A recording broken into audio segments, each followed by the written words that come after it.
Jeff, as soon as Mariah hands back the host to me, I will go make you a co-host. All right, thank you. Done, and we are live on YouTube. Okay, thank you.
Janet, I just want to confirm the Board of Commissioners is July 29th, correct? Yes, that is correct. All right, thank you. The sheet I took my notes on is sitting on my other desk, not this desk.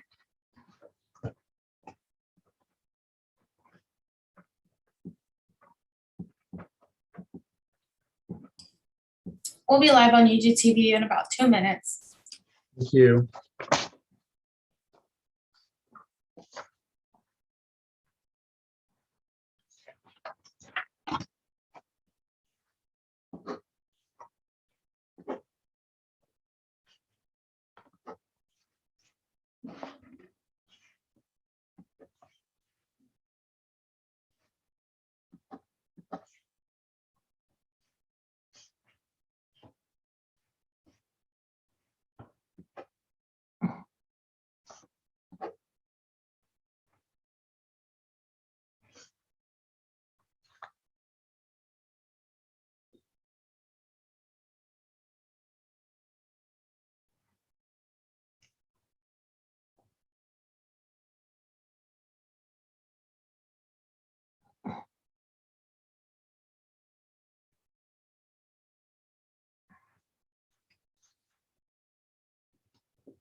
Janet, have we heard anything from Commissioner Ernst or Patrick?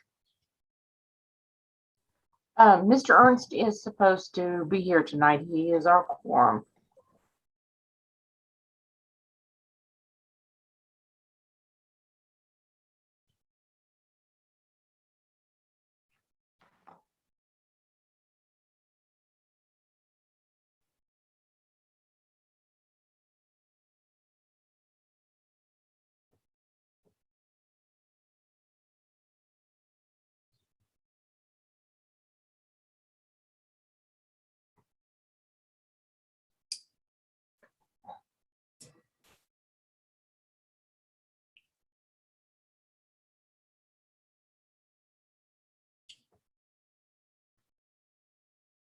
We're live on YouTube TV. Thank you.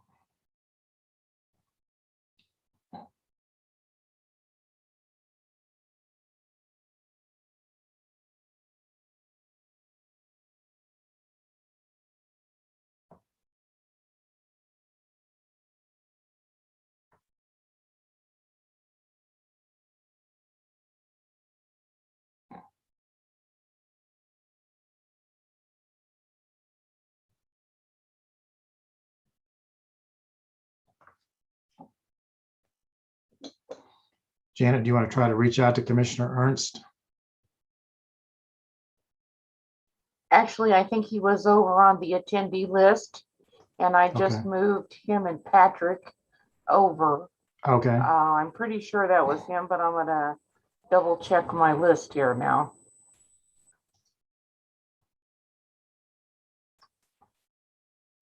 I thought this Jim here was him, but it may not be.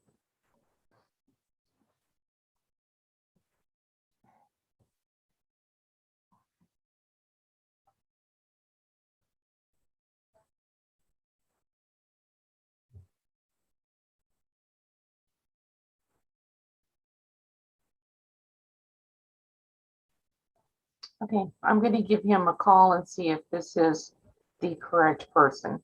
All right, thank you. Folks, for those of you attending tonight for the Board of Zoning Appeals, if you'll just bear with us for just a moment, we're trying to get another commissioner so that we'll have a quorum for tonight's meeting. Thank you.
Mr. Farouk, I see that you've got your hand up. Is there a question that I can answer for you?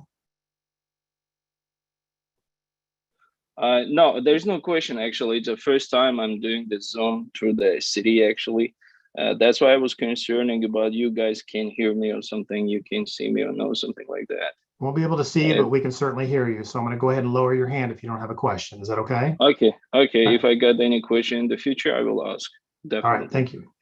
Thank you.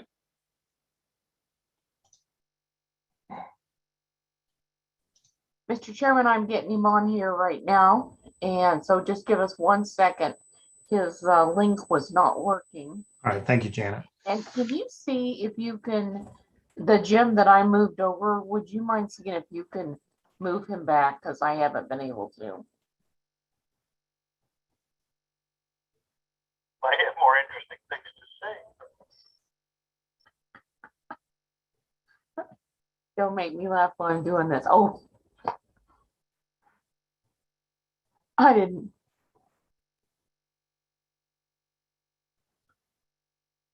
I am not able to move anybody back, Janet.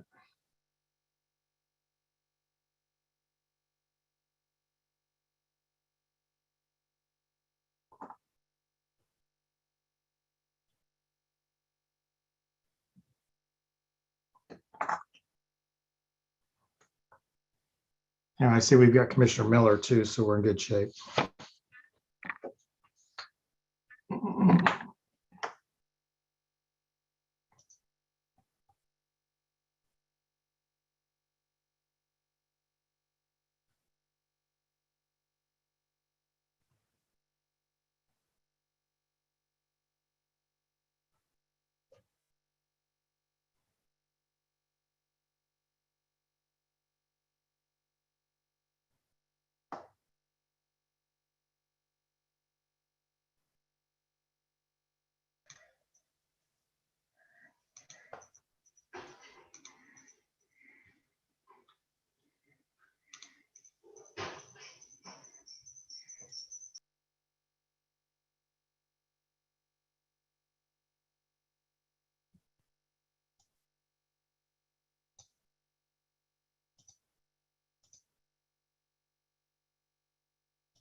Chairman, he said to go ahead. He'll be on in a second. And when he gets on, I'll move him over as a participant. I mean, as a panelist. Okay, thank you. Okay, thank you all for your patience. I want to welcome you all to the Board of Zoning Appeals meeting. My name is Jeff Carson, and I will be serving as chairman tonight. I want to make a few introductions before we get started. Commissioner Ernst will be joining us shortly. He will be serving as the vice chair of tonight's meeting. Gunnar Hand, the director of land use and urban planning, is with us, along with Janet Parker, the executive assistant to the Department of Land Use and Urban Planning, along with Byron Toy, member of the planning staff. We also have our board attorney, Patrick Waters, and we have the following commissioners present tonight: Commissioner Brandy Armstrong, Commissioner Jake Miller, Commissioner James Connolly, Commissioner Karen Jones, and Commissioner Mark Muller. And like I said before, we are anticipating joining Commissioner Ernst. Janet, I'll turn it over to you to read the opening statement. We would like to welcome those participating by telephone or Zoom to the meeting of the Board of Zoning Appeals. Members of the Board of Zoning Appeals are participating remotely by Zoom, and Mr. Jeff Carson is serving as chairman this evening. Please note the following instructions for the meeting. If you are joining by Zoom video, please make sure you have an appropriate background and plan to stay visible during the meeting. Board members use the raise your hand feature when you want to speak, and after Chairman Carson recognizes you, please unmute your microphone and state your name when you begin to speak. If you need to recuse or if you need a personal break, use the raise your hand feature. For those attending the meeting this evening, please use the raise your hand feature if you want to speak on an application. After the chairman recognizes you, please state your name and address and make your comments. If you are having issues getting in the Zoom meeting, please email planninginfo@wicokck.org and let Secretary Parker know. Proper meeting decorum is expected of all participating in the meeting, and anyone who fails to act properly may be removed from the meeting. The city reserves the right to discontinue a meeting if any improper behavior occurs which prevents the uninterrupted conduct of business. The format for this evening's meeting is as follows. The applicant will make the opening statement explaining the proposal.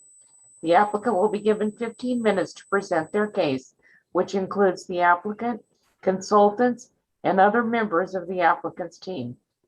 Members of the board will then address any questions they may have to the applicant. Any persons wishing to speak in favor will be recognized and allowed to do so at that time.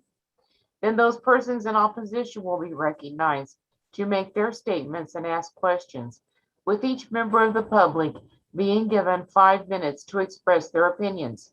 Time may not be shared between speakers. A speaker's time may be extended in 5-minute intervals by a 2/3 majority vote of the board. The applicant will then answer questions and make a closing statement. The public hearing portion of the meeting will then be closed, and the public will only be allowed to address the board if a question is directed to them. The staff will make their recommendation. The board will discuss the application and make their decision with a brief statement of the reason for the motion preceding the making of the motion. Motions to approve shall include the staff stipulations unless otherwise stated in the motion. Mr. Chairman, our first application tonight is BOZA 2021-011, Joe Morton, for property at 4621 Dover Street. At this time, does any member of the board have any contact to disclose with regard to this case? No. Mr. Chairman, I would remind the board that this application was heard in May. It was held over for 60 days for the applicant to work with the staff regarding the square footage of the proposed building. Thank you. Mr. Morton, are you in the audience tonight? If you would, please raise your hand so I can call on you. Joe Morton. Is there anyone in the audience representing Mr. Morton tonight? Please raise your hand electronically so I can call on you. Okay, Jan, it doesn't appear that he's there, so let's go ahead and call the next case, and maybe he's having trouble joining.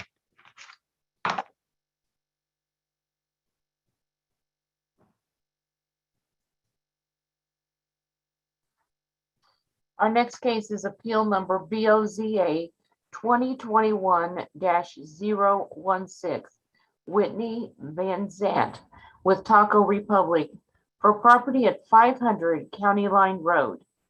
At this time, does any member of the board have any contact to disclose with regard to this application? No. No. Okay, Whitney, I've got you queued up to speak. If you would, please go ahead and state your name and address, please, for the record, and tell us about your project, please.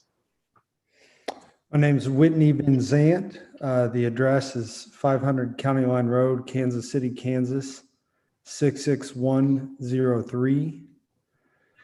The appeal that we're making is for a parking variance for the Taco Republic location. This appeal is being made for numerous reasons, not the least of which, probably the primary of which, is some of the changes that we've incurred with our business as due to the pandemic and COVID in March of last year, 20. The business, the business volume, sales volume is decreased significantly during that time period and continues today, unfortunately. The way that the business is used we're being geared much more towards a carryout as opposed to a dine-in. Thus, there's a reduction in the number of parking stalls needed. additional to this, the existing parking lot lease that we have in place is, there's some issues with that from the standpoint of it not being monitored. Many of the patrons not using it for Taco Republic. There's no existing crosswalk for the walk between where that parking lot's located and through the business adjacent to Taco Republic, which is a drive-through car wash. Subsequently, there's other parking arrangements that are in place that we have. One which is with the Westwood Chiropractic, which is being shown right now on screen. Additional to that, it's my understanding that certain improvements were being required of the existing parking lot to the north. I want to say that I don't know, those improvements appear to be very expensive. And though we're not the owner of that property, I think, any expense that would be put on that property, us as tenants, Taco Republic as tenants, would have to pay.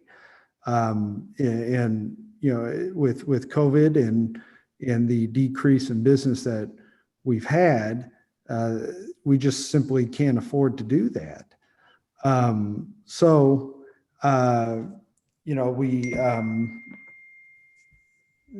Those are the reasons for the appeal.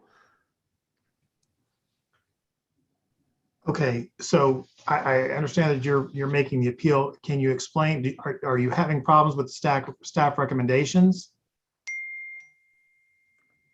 I'm sorry, I'm not following. You're making a request for a parking variance, but are you asking, or do you have a problem with it? Have you read the staff report and the recommendations that the staff has put together, and are you okay with all of those?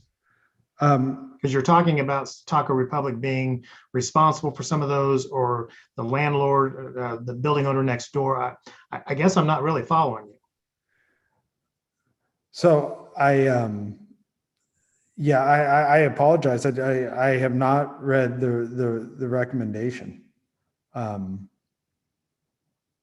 Okay, well, let's see if we have any additional questions from the commissioners. Commissioners, do you have any questions for the applicant? Okay, I'm not seeing any. Let's go to the audience. Is there anyone in the audience that wants to speak in favor of or in opposition to this request? Please raise your hand. I've got Aaron. Let's see. Aaron, go ahead. I got you queued up to speak. Give us your name and address, please. Hi, my name's Erin Strika. I'm with Rosedale Development Association at 1403 Southwest Boulevard. RDA supports this application. I just wanted to add to Mr. Renziak's presentation that Taco Republic is located in a really great and unique district we call the 47 that has a lot of businesses that work really collaboratively on all kinds of things, but in particular on parking. And it works really well. It makes for a really connected and walkable district. I have been to Taco Republic many, many times in the years it's been there, and I don't believe I've ever actually parked in their lot. There's always plenty of parking around.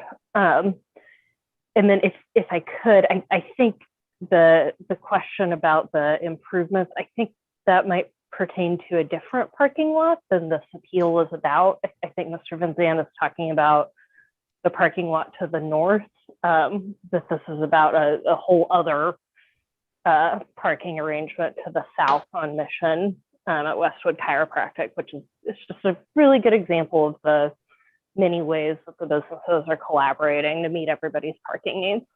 Thank you. Thank you. I see a question by Commissioner Connolly. I guess I have a question for her. She says that I guess that the other businesses around them, will they sign an agreement saying that they will allow him to use the parking? Because we've done that before. Gunnar, she hear? you are showing one. Is that? Can you hear me? Yes, we've got your question, Commissioner Connolly. I'm actually calling upon Gunnar because he's pulled up looks like a parking lease agreement on the screen in front of us. Is that with? Gunnar, is that with planning and urban design? Yes, the applicant has submitted their parking agreement with the proposed location. All right, thank you. Thank you. Okay, I've got, let's see, Ryan Barrow. Ryan, go ahead and give us your name and address, please, for the record. Ryan Barrows, 3002 West 47th Avenue, Kansas City, Kansas. I just have a statement. I wanted to make sure that everyone had fully read the lease that was presented with this appeal, because to my understanding, that lease is only for evening hours. At least that's what it's spelled out on the lease itself. So I think I just wanted to draw attention to that and make sure that everybody knew that we were probably only talking about half of the business time having suitable parking. Okay, and Ryan, are you a neighboring business owner? I'm a neighboring business operator. I'm with Joe's Kansas City. Okay, and do you have an issue with the parking agreement? The only issue I would have is if they don't have access to those parking spaces during weekday lunch times, then, because I do know, being a customer of Westwood Chiropractic, I know that their business is pretty relevant and pretty thriving. So I don't think they're going to have those parking spaces available during the day. And then as a neighboring business operator, yeah, I would wonder where the excess pressure from the traffic or for the parking needs are going to be met. All right, thank you. For code purposes. Okay, thank you. Anyone else in the audience want to speak in favor of or in opposition to this request? Please raise your hand. Okay, seeing none, I'm going to go ahead and close the public portion meeting. We'll go back to Mr. Vincent. Do you have any comment with regard to Mr. Barrow's comment about the parking agreement only for certain hours of the day? And do you want to address that comment? Yeah, Mr. Barrows is correct. You know, the parking lease agreement is signed for after 5:30 p.m., which correlates with when Taco Republic, we do about 75, 80, maybe even 85% of our business at between the hours of about 6:30 to 8:30. So that's why it's set that way. We have an agreement with Joe's, who owns the parking lot to the north, and that's something that in general there's a lack of parking in this entire area, so that's something we want to continue.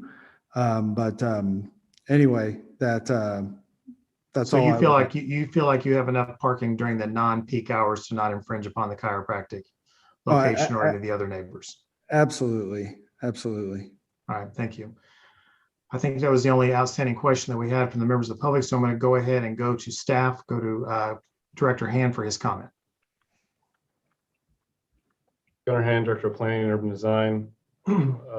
This case is tied to Plan Review 2021-014, which is on the consent agenda of the Planning Commission later this evening. Just as a point of clarification, previously we had heard a SUP for a surface parking lot at this location, which was Mr. Barrow's application that ended up being approved by the Board of Commissioners. It had been recommended denial by the Planning Commission previously.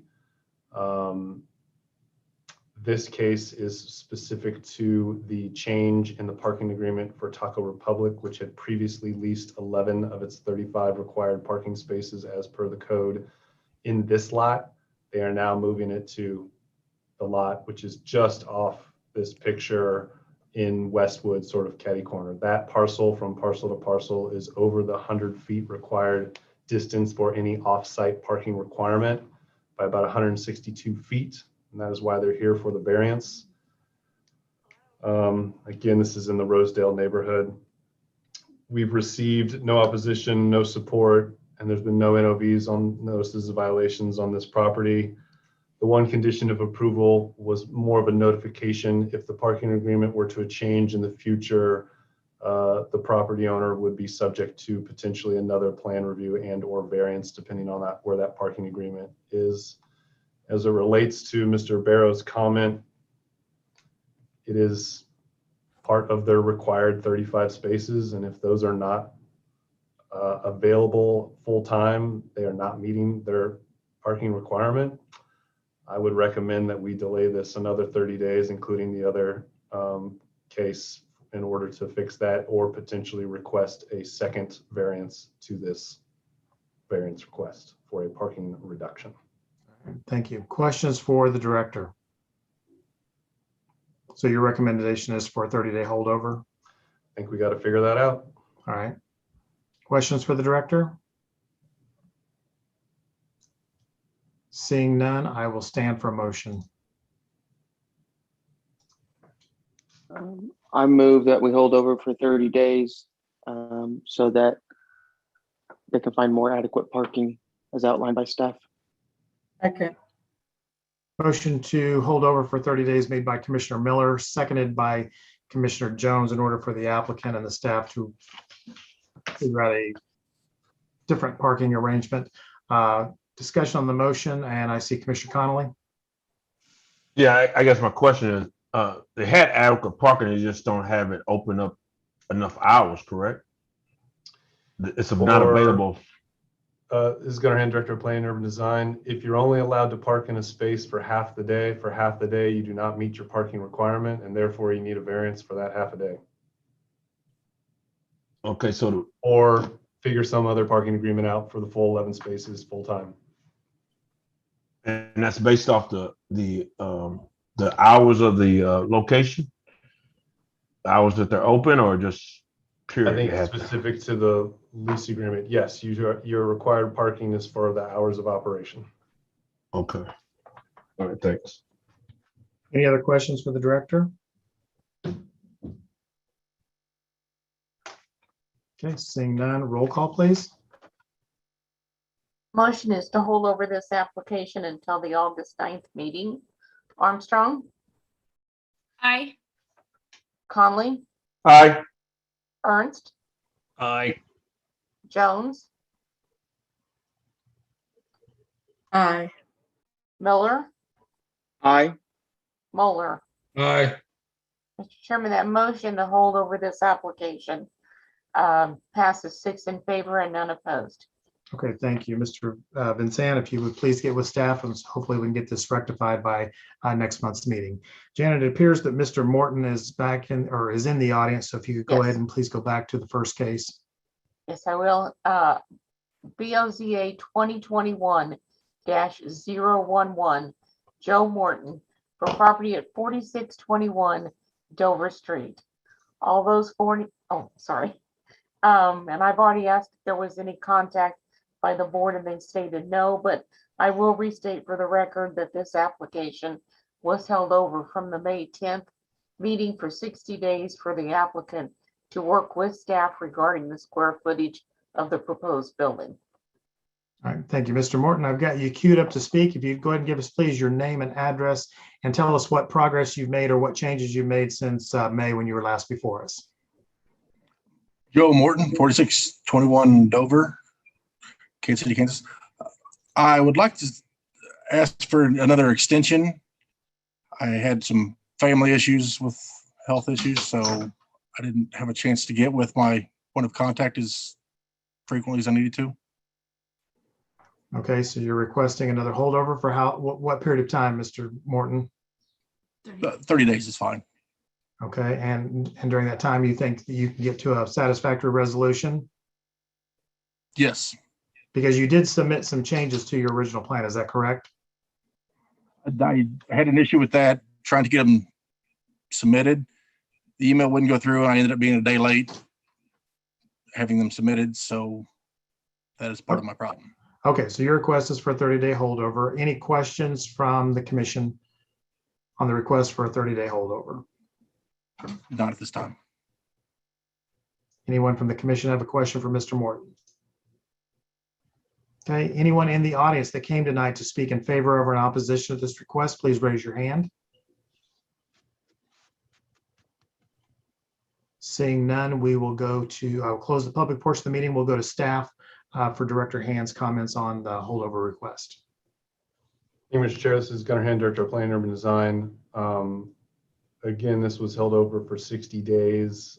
The applicant has 90, or I should say the Planning Commission can offer 90 days total holdover. So the 30 days would be the max amount of time left to address previous comments by the board. Just as a quick summary, this is in the Turner neighborhood off Dover. You can see the parcel here. There is an existing accessory structure. The issue, I think, primarily here is the proposal is for an accessory structure that is larger than the primary structure, that is not built of the same material as the primary structure, which is required of an R1 zone, and there is an existing accessory structure already on the property. So we did receive the revised plans, which you can see here. The only change that we were able to notice was the applicant moved the exact same building back 15 more feet. Staff was going to recommend denial, but we are open to a 30-day holdover to see if we can get a submission that meets the comments as described. All right, thank you. Any questions for Director Hand? Okay, seeing none, I'll entertain a motion.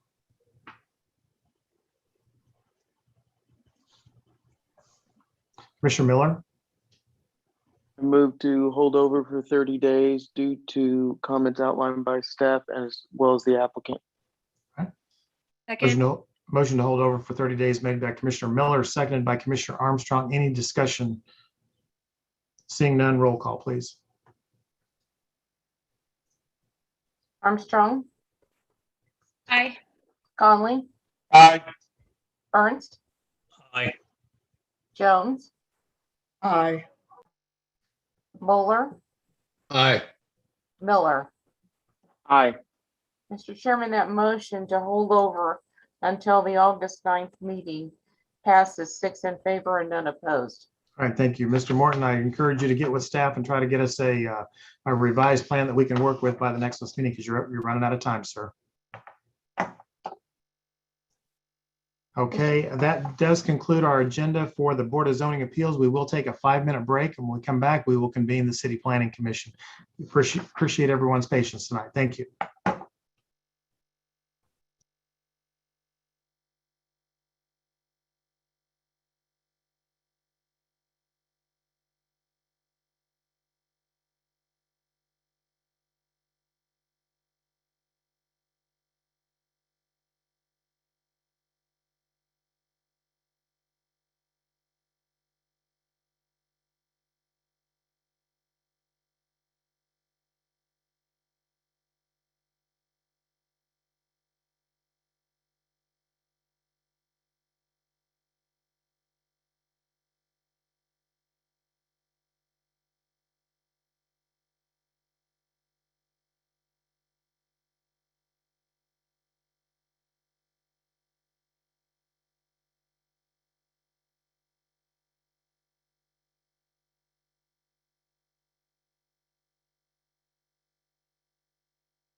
Thank you, Janet. Apologies, Jeff.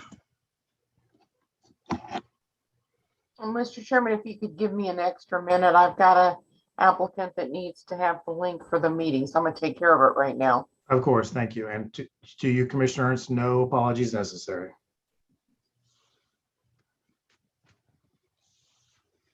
What do you want?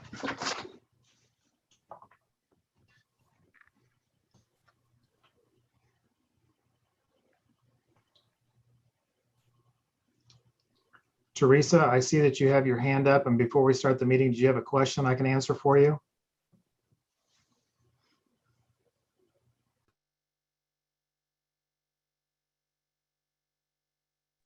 Yes. Can you hear me? Yes, I can. Okay, because I just got off from work and I kind of. Yes. Oh Lord, let Can me you turn hear my me? let me turn Yes, my I can. TV down. Let me turn my TV down. Okay, sorry. Can you hear me now? Yes, I can. Okay, I had to turn down my TV because I was getting the feedback. I just got off from work, so I think your meeting started at 6 to The Board of Zoning 6:30. Appeals started at 6. The City Planning Commission is just getting ready to start. Did you have a question about a case? Well, I don't know if I've missed it, but this behind my house over here behind Ace Hardware, Where do you live, ma'am? What's your address? Which case are you asking about? them trying to rezone the residential area to industrial behind Ace Hardware over there where the apartments and houses are. Okay, I don't believe we've gotten to that case. That will be coming up, but I'm not sure exactly which case you're referring to. But the only two we heard were regarding a building, an accessory structure, and some parking over at Taco Republic. That's the only thing we heard on the Board of Zoning Appeals. It's a sign Okay. that What I'm s- says Mhm. case number MPL 2021-007, and then it has C0. I don't know if those are twos or Z's. 021-02 hearing today. Okay, I'm gonna have you call Janet Parker at 573-5758, and you can make this request of her and see which case it is that you're referring to, okay? Chairman Carson, this Yes. is Byron. That is Turner Logistics West. Okay, that's what I was wondering. Okay, so ma'am, that case has not been heard, so if you want to hang on the line when we get to that one, it'll be Turner Logistics. It'll be coming up 4th or 5th in tonight's agenda, okay? Okay, so where are we at now? We haven't even started. Oh, okay. I thought I missed it. I've never been on one of these. No, that's okay. No, we're getting ready to start. I just saw your hand up and thought I could answer a quick question, but we're going to get to your case shortly. Okay, so put my hand down. Okay, thank you. I'll lower it. Thank you. Okay. Mr. Chairman, I'm ready to go. Okay. Okay, I want to welcome you all to the City Planning Commission meeting. My name is Jeff Carson. I'm serving as tonight's chair. I want to make a couple of introductions before we start the meeting. Karen Jones is serving as the vice chair of the commission tonight. Gunnar Hand, Director of Land Use and Urban Planning, is with us, along with Janet Parker, who is the Executive Assistant to the Department of Land Use and Urban Planning, along with Byron Toy, part of the planning staff. We also have Patrick Waters with the Unified Government Legal Counsel, and we have the following planning and zoning commissioners present tonight: Commissioner James Ernst, Commissioner James Connolly, Commissioner Commissioner Mark Muller, Commissioner Brandy Armstrong, and Commissioner Jake Miller. Hopefully I have not left anyone out. And with that, I'm going to turn the meeting over to Secretary Parker, who will read the opening statement on how tonight's meeting will be ran. Thank you. We would like to welcome those participating to the meeting of the City Planning Commission. The members are participating remotely by Zoom webinar, and Mr. Jeff Carson is serving as chairman this evening. Please note the following instructions for the meeting. If you are joining by Zoom video, please make sure you have an appropriate background and plan to stay visible during the meeting. Planning Commission members, use the raise your hand feature to speak. After Chairman Carson recognizes you, unmute your microphone and please state your name when you begin to speak. If you need to recuse or if you need a personal break, use the raise your hand feature.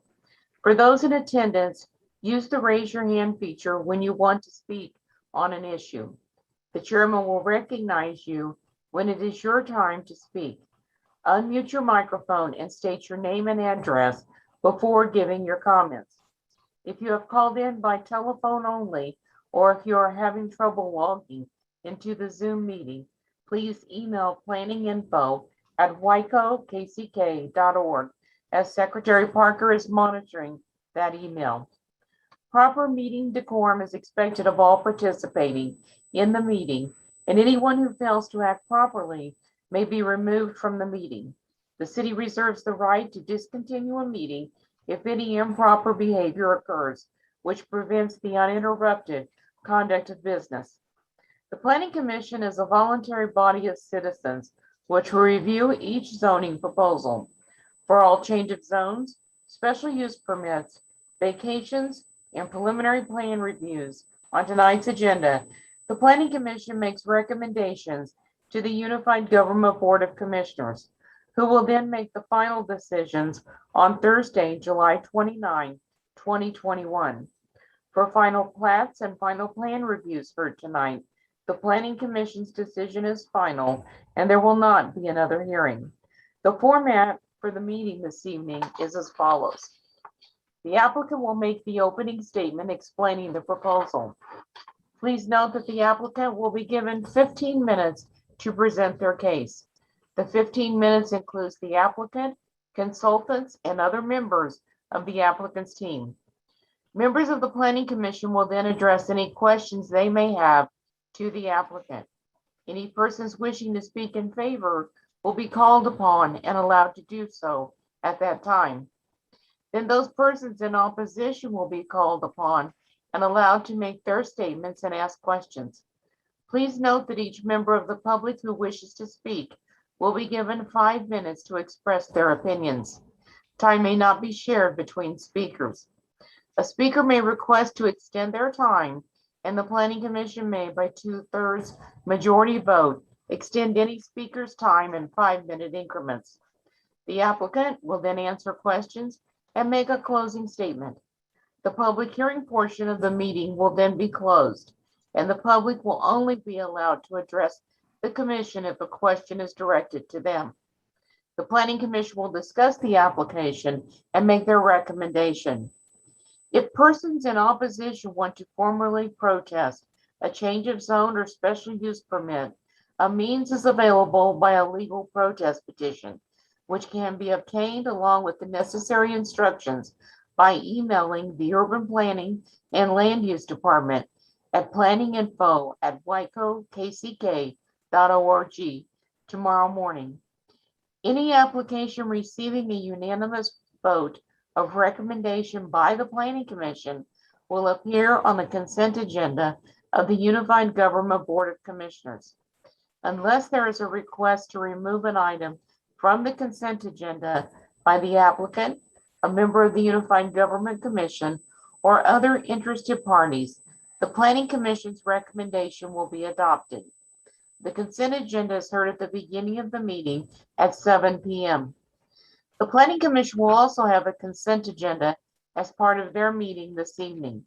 The consent agenda is the first part of the agenda, and items on the consent agenda are final plats, final plans, or special use permit renewals that have received a staff recommendation to approve. Unless there is a request to remove an item from the consent agenda by the applicant, a member of the staff, a member of the Planning Commission, or other interested parties, the staff recommendation on all of the items on the consent agenda will be adopted by the Planning Commission at one time. I will read a list of agenda items on the consent agenda, and when I have completed the list, the chairman will ask if there are any requests to remove items. This is your time to use the raise your hand feature, be recognized, and request that an item be removed from the consent agenda if you do not agree with the staff recommendation. The Planning Commission is required to disclose contacts about any item on the agenda. Before each item, I will ask if any contacts have been made, and members of the commission will be asked to disclose those contacts. Please note that your opinions will be forwarded to the governing body for their consideration in making a final decision. In addition, Those who receive notices for this hearing will again receive them for the hearing on Thursday, July 29, 2021. I will now read the items on the consent agenda. Consideration of the June 14, 2021 City Planning Commission minutes. Special use permit application SP 2021-053, Deborah Beechamp. Renewal of a home occupation special use permit, SP 2019-61, just expired on June 27th for a short-term rental Airbnb at 11827 Markson Road. Special use permit application SP 2021-054, Kiram Chelaru. Renewal of a special use permit SP-2020-30, which expired on April 30th for a short-term rental Airbnb at 3846 to 3848 North 123rd Street. Special use permit application SP-2021-058, Laura Sanchez. Renewal of a home occupation special use permit SP-2019-91, which expires on August 27th for a homestead Montessori farm school at 3800 Weaver Court, and plan review application PR-2021-014 Whitney Vinzan with Taco Republic, final plan review for parking at 500 County Line Road. The items I have just read are on the consent agenda. At this time, does any member of the commission wish to disclose any contact on any of these items? No. No. Please include the following items as part of the record for all of the items on the consent agenda: the city's currently adopted zoning and subdivision regulations, the official zoning map for the area in question, the city's currently adopted master plan for the area in question, the staff report and attachments dated July 12, 2021, the application and other documents, plans, pictures, and maps submitted by the applicant in furtherance of the case and contained in the official file, the publications in the ECHO for the special use permits, and the notices to property owners. The commission will vote to approve in one vote these items unless someone comes forward and asks that an item be removed from the consent agenda. Thank you, Janet. Just have a question for Director Hand regarding the Taco Republic case. Does that need to remain on the consent agenda? This is Gunnar Hand, Director of Planning and Design. I was planning on pulling it and holding it over for 30 days to match the Boza case. Okay, well, I will now ask anyone on the commission or staff want to remove anything from the consent agenda. And I'm going to take that as your request, Director Hand, to remove PR 2021-014. That is correct, Mr. Chair. Okay. And I'm sorry, we're removing that, and will we still need to hear it? I'm sorry, I guess I'm confused on what we're going to do with it. We'll need to hear we'll need to hear it, and staff will recommend hold over for 30 days. Gotcha, thank you.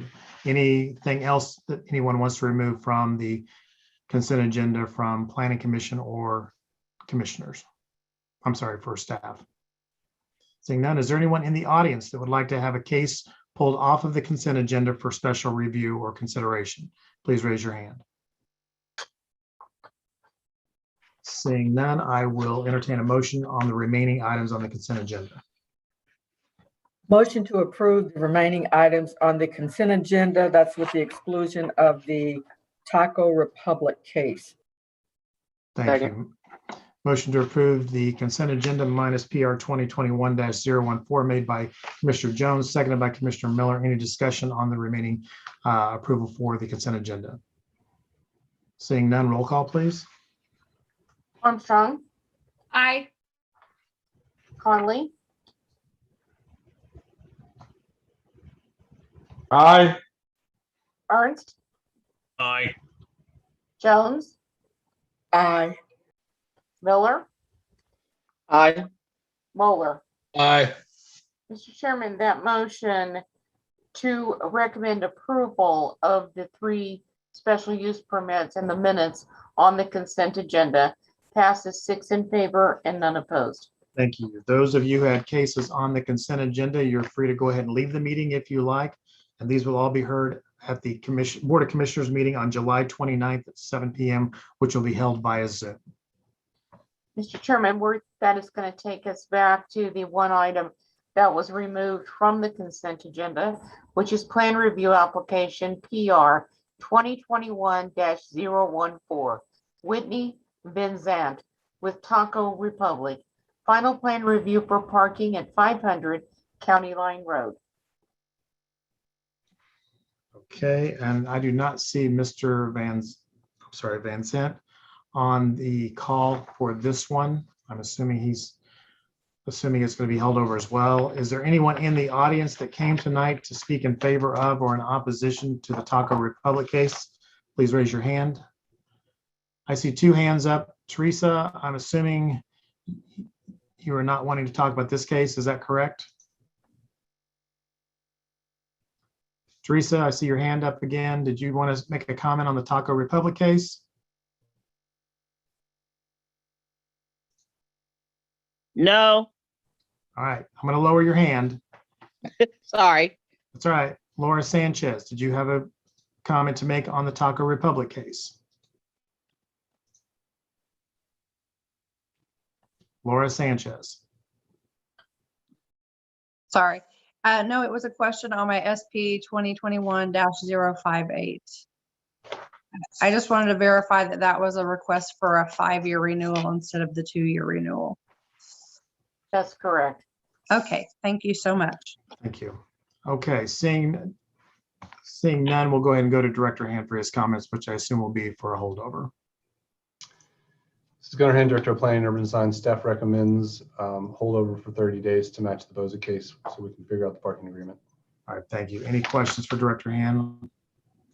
Seeing none, I'll entertain a motion. I'll make a Mr. motion Conley? that I'll just go and make a motion. Go ahead. Okay, I make a motion that the Board of Appeals hold over PR 2021-014 for 30 days. Thank you. Motion to hold over for 30 days made by Commissioner Connolly. Is there a second? Second. Seconded by Commissioner Ernst. Any discussion on motion for holdover? Seeing none, roll call, please. Armstrong, Aye. Conley, Aye. Ernst, Aye. Jones, Aye. Miller, Aye. Moeller. Aye. Mr. Chairman, that motion to hold over this application until the August 9th meeting passes 6 in favor and none opposed. Thank you. Mr. Chairman, that concludes the consent agenda, and we are now going to move on to the non-consent agenda.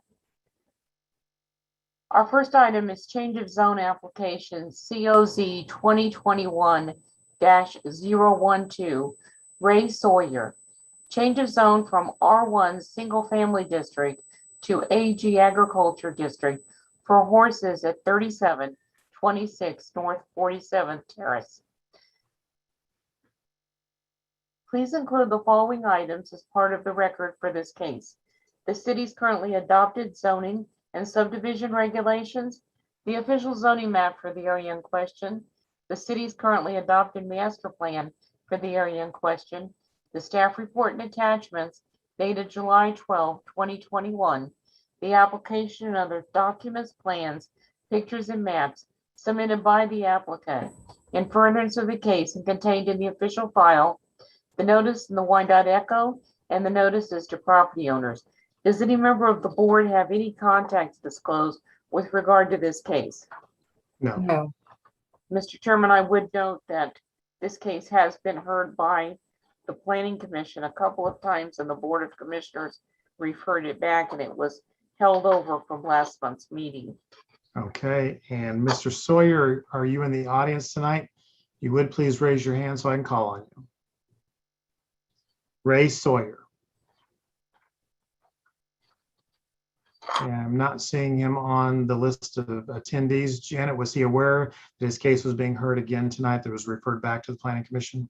Yes, sir, he was, because he was supposed to work on a conservation plan over the next month with the conservation district and the staff.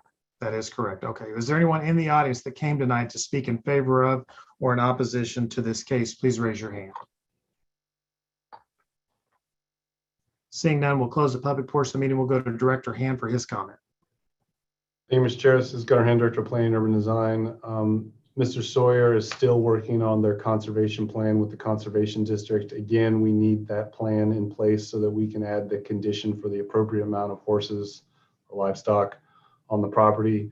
Staff has also scheduled a meeting with Mr. Sawyer to do a site visit next week to address the code issue. That was another part of the remand back and condition that needed to be addressed as a part of this case. So staff recommends holdover for a final 30 days. Final 30 days. Okay. Any questions for staff?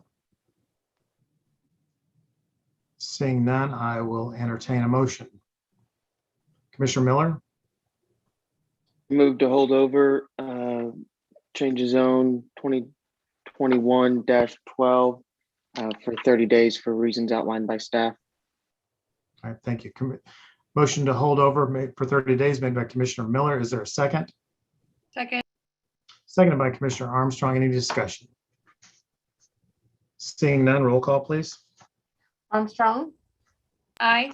Conley, Aye. Ernst, Aye. Jones, Aye. Miller, Aye. Moeller. Aye. Mr. Chairman, that motion to hold over this application until the August 9th meeting for the applicant to work with the Conservation District to develop a conservation plan and with the code enforcement officer to formulate a plan to address the code violations passes. 6 in favor and none opposed.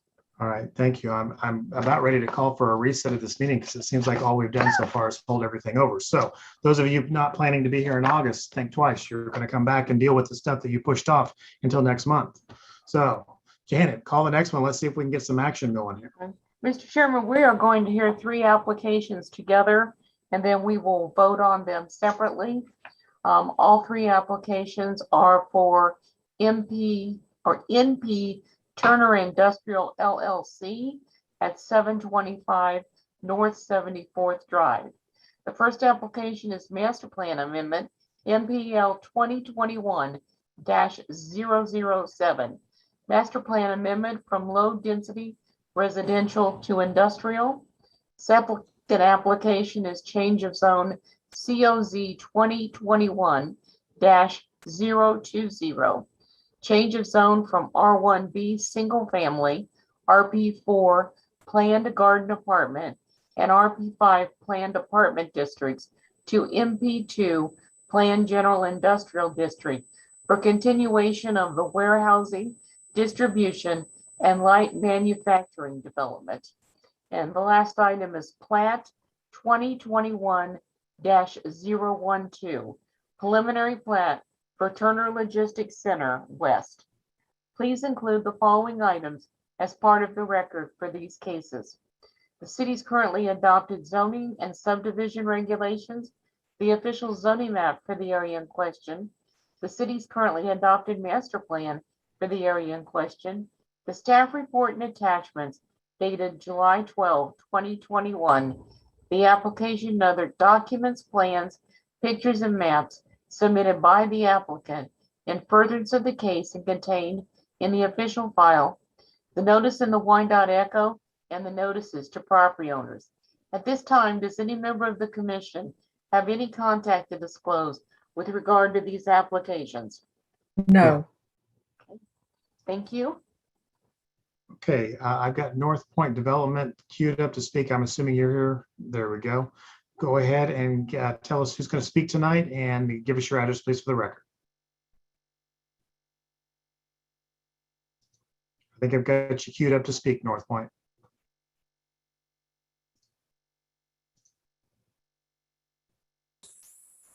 Good evening. Yes.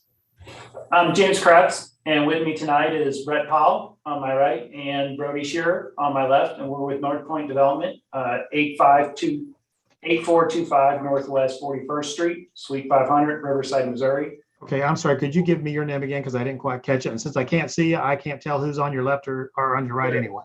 All right. But it's good to know. What's your name again, sir? James Kratz. James Kratz. Okay, please go ahead. All right. Did you get everyone else's name? Yes, I believe so. All right. And then also with this is Phil Gibbs and Andrew Talkin with Continental Consulting Engineers. That I think they're on a separate location, but they may need to interact with us tonight also. Okay, thank you. And can we share the screen? I'll take care of that, Mr. Chair. Thank you.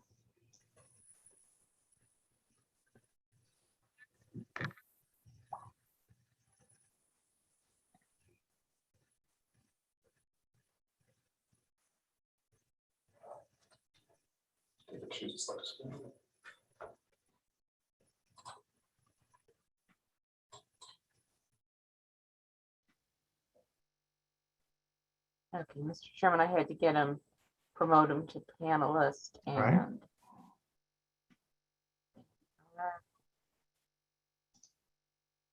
Okay, I show them Okay. on that side. So you should be queued up to share your screen, sir.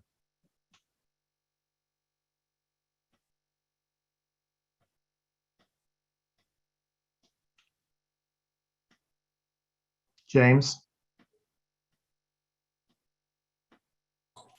Sorry, working through. It's been disabled.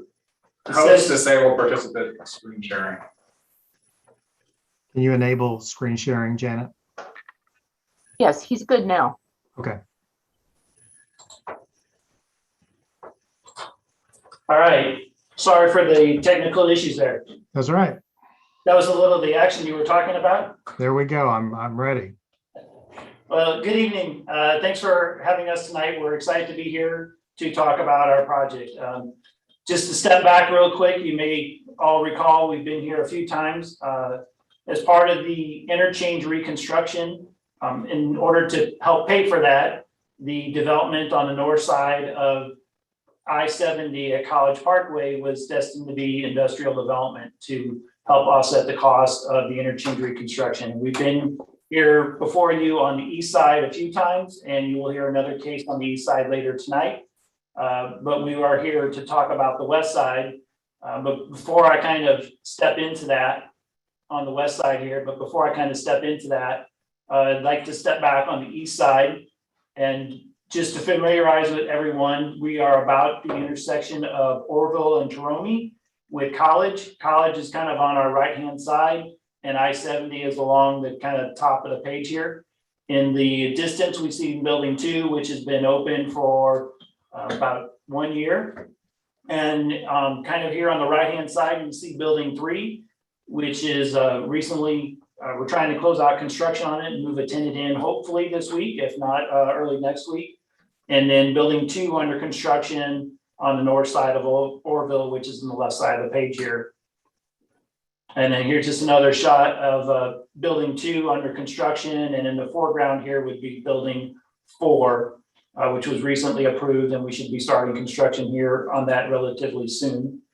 And just to step back, the 3 buildings right now total somewhere in the neighborhood of 1.3 million square feet. And when we signed on to do this project, we agreed to construct 1 million square feet by January 2025. And so we've already surpassed that in the first year and a half of construction.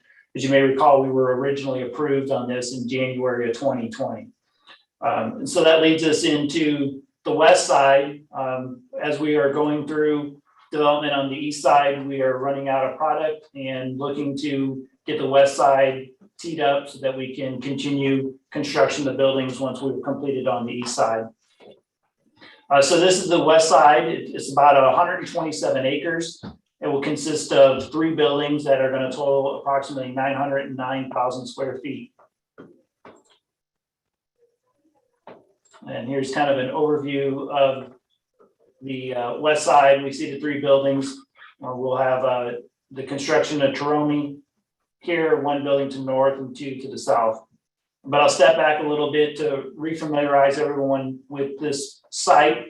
So again, we have College on the right side, we have State Avenue on the north, I-70 on the south. Tromie right now currently extends coming from the west heading east, and it stops right now at 72nd and 74th Street, which runs up to State. And so right now there's not a connection here. And this is the 127 acres that we are here tonight to discuss. And so we look at the west side in greater detail.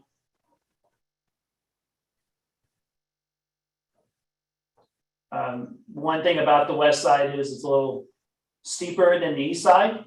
So both of these sites have a lot of topography changes, but we're able to make the grades work on both sides. We'll have the extension of Tromie. We will be crossing the creek here, but Tromie will run all the way and connect back at Villas of Stonebrook here on the west side of the site. We will reconstruct 72nd Street in the same alignment, and we will realign 74th Street. So 74th Street currently kind of runs through the building on the north side, and we will reconstruct it on the west side or left side of the development as we see it on the plan. We will also have 3 different detention facilities, one on the east, one on the left, one on the right, and one at the bottom of the page that will handle all stormwater for the site. In addition to that, we will construct a number of utilities through the site. So water, electric, gas, and communication will be extended along Tromie from east to west. It will connect into the improvements that we constructed with the east side. And in addition to that, we will also have a sanitary sewer that we reconstruct kind of along the east side of our development. There is currently an issue with capacity on that sewer. So we are going to correct that. And also with some of the fill that we're going to have to put in across the creek, there was concerns about the stability of the existing sewer there. So we'll just go ahead and reconstruct that. And we'll have utilities that will also run up 74th Street. So the construction of Tromie will include a duct bank that we've been constructing on the east side that will meet BPU's power requirements for this development and future development as necessary. In addition to that, you can see that there's a little bit of fill to cross the creek. We are working through what that looks like. Right now, we are focusing on a box culvert. As we go through this process and examine the floodplain in greater detail, that may change to a bridge crossing. But we're still kind of trying to identify what that looks like. We will have some berms along Tromie on the north side where we can screen the building here. And we also have berms along the east side of the reconstructed 74th Street to screen views from the adjacent roadway of our buildings. And we'd like to be open and honest that we are doing everything we can to screen our buildings, but we will not be able to screen the buildings from the adjacent roadway. We have buildings that are up to 50 foot tall. Where we can, we are building berms. We will be adding landscaping, enhanced landscaping in order to complete some additional screening from the adjacent roadway. While we believe we will screen the development entirely from the adjacent residential areas, it's not possible to do that from the adjacent roadways. We can bring up some sections if necessary to talk through those, but just wanted to touch bases on that at this standpoint. The berming, thank you. The berming along building 9 here and along building 8 will provide screening of the truck docks. So you won't be able to see the truck docks from the adjacent roadway, except maybe where we have access points in the truck dock. Along this section, we will, on the left of the building 9, which is the building on the top of the page, there will be also a 6 foot tall fence in order to screen those views into the truck dock from the adjacent roadways.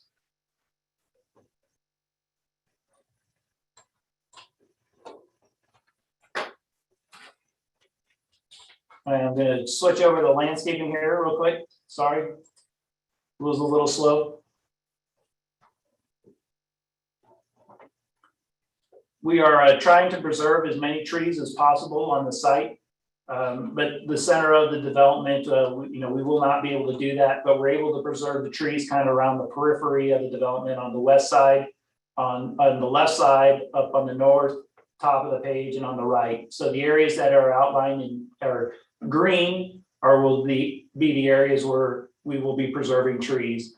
And then it may be a little difficult to see, and I'll try to zoom in a little bit here, as there's a lot of landscaping that we will be installing along adjacent to the roads to provide screening and buffering. And I'd like to point out here on the left side of development where we can along the Villas of Stonebrook is there's a ridge that runs on here. And so we've worked hard to keep everything kind of to the right side of the ridge. So the high point of the site is over here. And so we were working on the back side of that to provide all the screening and buffering we can to the adjacent residential development to the left of our site.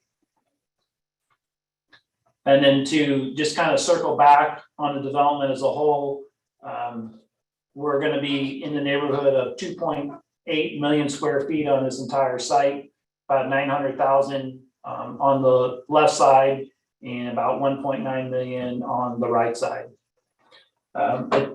We can talk about screening and buffering in greater detail if we want to get into that. We can also, would also like to talk about a couple of the staff conditions. We'd like to make some minor adjustments to it for clarity. And we can talk about that now, or if we want to touch bases later after staff's had a chance to comment or answer any questions from Planning Commission. Okay, let's go ahead and start with questions. First of all, I just have one on, when you mentioned a culvert versus a bridge on, I believe that was on the Torome entrance. Yes. What will determine which way that goes? So we are working right now through that process of determining the floodplain, the elevation, the flow of water that would have to get through the box culvert and the permitting process with that and the cost involved versus the cost of a bridge to span that distance and avoid the floodplain altogether. Okay, all right, thank you. Questions from the commission? Anyone? Okay, seeing none, we'll go to the public. Anyone in the public tonight that came to the meeting that wants to speak in favor of or in opposition to this request, please raise your hand so I can recognize you. Okay, I've got John Straharski, I believe. Sir, if you go ahead, I've got you unmuted to speak. Go ahead and give us your name and address, please, for the record. John Starsky, I live at 515 North 75th Street. Yes, sir, go ahead. I'm opposed to the project because Torome is not built, going to 78th Street where they plan to connect onto. Is not built for truck traffic or heavy truck traffic, which this would entail. And there's no guarantees connecting up the road that trucks wouldn't come past, all the residential area that's there. And besides, I believe that Wyandotte County needs its residential areas, especially single family, to build up the county's base, to promote, businesses in the area. And so I think that this project overextends, the warehousing and, that can properly function in that area the way the streets are right now. And besides that, that would take up space that is now currently zoned for single family, which I believe that this area being one of the highest areas in Wyandotte County elevation, I'd hate to have you see a 50-foot tall building, as that's the representative, of residential areas, on this prime land for residential use. I think that, making it industrial would really not suit the land that's there, but I believe that a residential use would probably be the best the way it is zoned right now. Okay, thank you very much. So your biggest concern is traffic and converting that land that you think is a higher and better use as residential. Is that correct? That is correct. All right, we'll try to get you some answers. Anyone else want to speak for or against this proposal? Please raise your hand electronically and I will call on you. Teresa, are you still on the call? But I believe this is the case that you were wanting to speak to. I don't see you on the call anymore. Is there anyone else? Okay, seeing none, I'll close the public portion of the meeting. I do want to go back to the applicants and see if you could comment on Taromie as far as the truck traffic and how that would impact the residential folks further west down Taromie Avenue. Yes, Commissioner. And I would say, we'd like to apologize. We had a neighborhood meeting and apparently we were unable to connect with John at that meeting to talk about the project and the screening and truck traffic and items of that nature. We did have a neighborhood meeting and 2 people showed up. One was a landowner to the northeast of the property and one was the owner of the Mason Jar restaurant just north of the site. They were both supportive of it. And had we had the opportunity to meet with John, we would have kind of tried to explain everything to him, so it wasn't necessarily a surprise at this meeting tonight. But to kind of step back on the development and access. So the thing that one of the things that makes this site so great is that we have access to College Parkway and a rebuilt interchange. And so we've always envisioned all the traffic coming back to College and hitting the intersection at I-70 and being able to go east or west as needed to wherever the truck traffic may be going. So it's our intention that all our vehicles will be exiting to College Parkway and not heading west on Taromie, because that's not where they're destined to be headed. Okay. Anything else you want to add about truck traffic on Taromie Avenue? I mean, this road will connect all the way down to 78th Street. Is that correct? It does connect all the way to 78th Street. Yes. So we plan, as you can see on here, there are portions of 78th. If you're gonna speak though, if it's somebody else, I need to have your name and address, please. Oh, this is Brett Powell with North Point Development. Okay, thank you. So we would, there are portions of Taromie we would need to improve. There will be within the parameters of our park. We would anticipate the majority, if not all, of the truck traffic to be limited to within the confines of those 3 buildings. They enter into the park from College. They enter into one of those 3 buildings, and then they would exit that area of the park back to College and back down to 70. They don't really have any reason to go anywhere beyond that. We include no truck signs and some signage to help prevent that as well. Can you comment on a traffic study as far as the number of trucks or the impact that the area is going to have on those roadways? So we did have a traffic study completed, and the improvements that are required with that traffic study should be indicated on the plans that you're seeing tonight. Okay, thank you. So we weren't anticipating traffic going west. It was all headed east from these 3 buildings. All right. One thing I will add is we will work with our tenants. As you may be aware, we're a long-term holder of buildings. So we construct the buildings, lease them, and hold them long-term.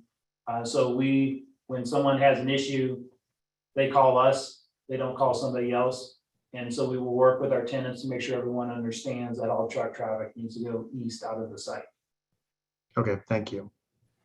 Any final questions for the applicant before I go to Director Hand for his comment? Seeing none, we'll go ahead. We'll close the public portion of the meeting. We'll go to Director Hand and get his comment. I'm sorry, I'm gonna take that back because Teresa, who had asked to speak earlier, just got back on the call. So Teresa, I'm gonna go ahead and call on you. And do you have a comment you'd like to make? Give us your name and address, please, first for the record, and then share your comment. My name is Teresa Davis. My address is 7428 Orville Avenue. Okay. Can you guys hear me? Yes, we can. Go ahead and give us your And I comment. apologize. My phone, of course, my phone would mess up today and I got like 1% on it.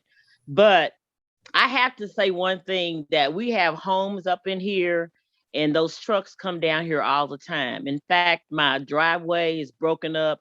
I'm sitting here telling people, this is not the right Orville area that you're in. There's no signs that says the street that I'm on is a no through traffic.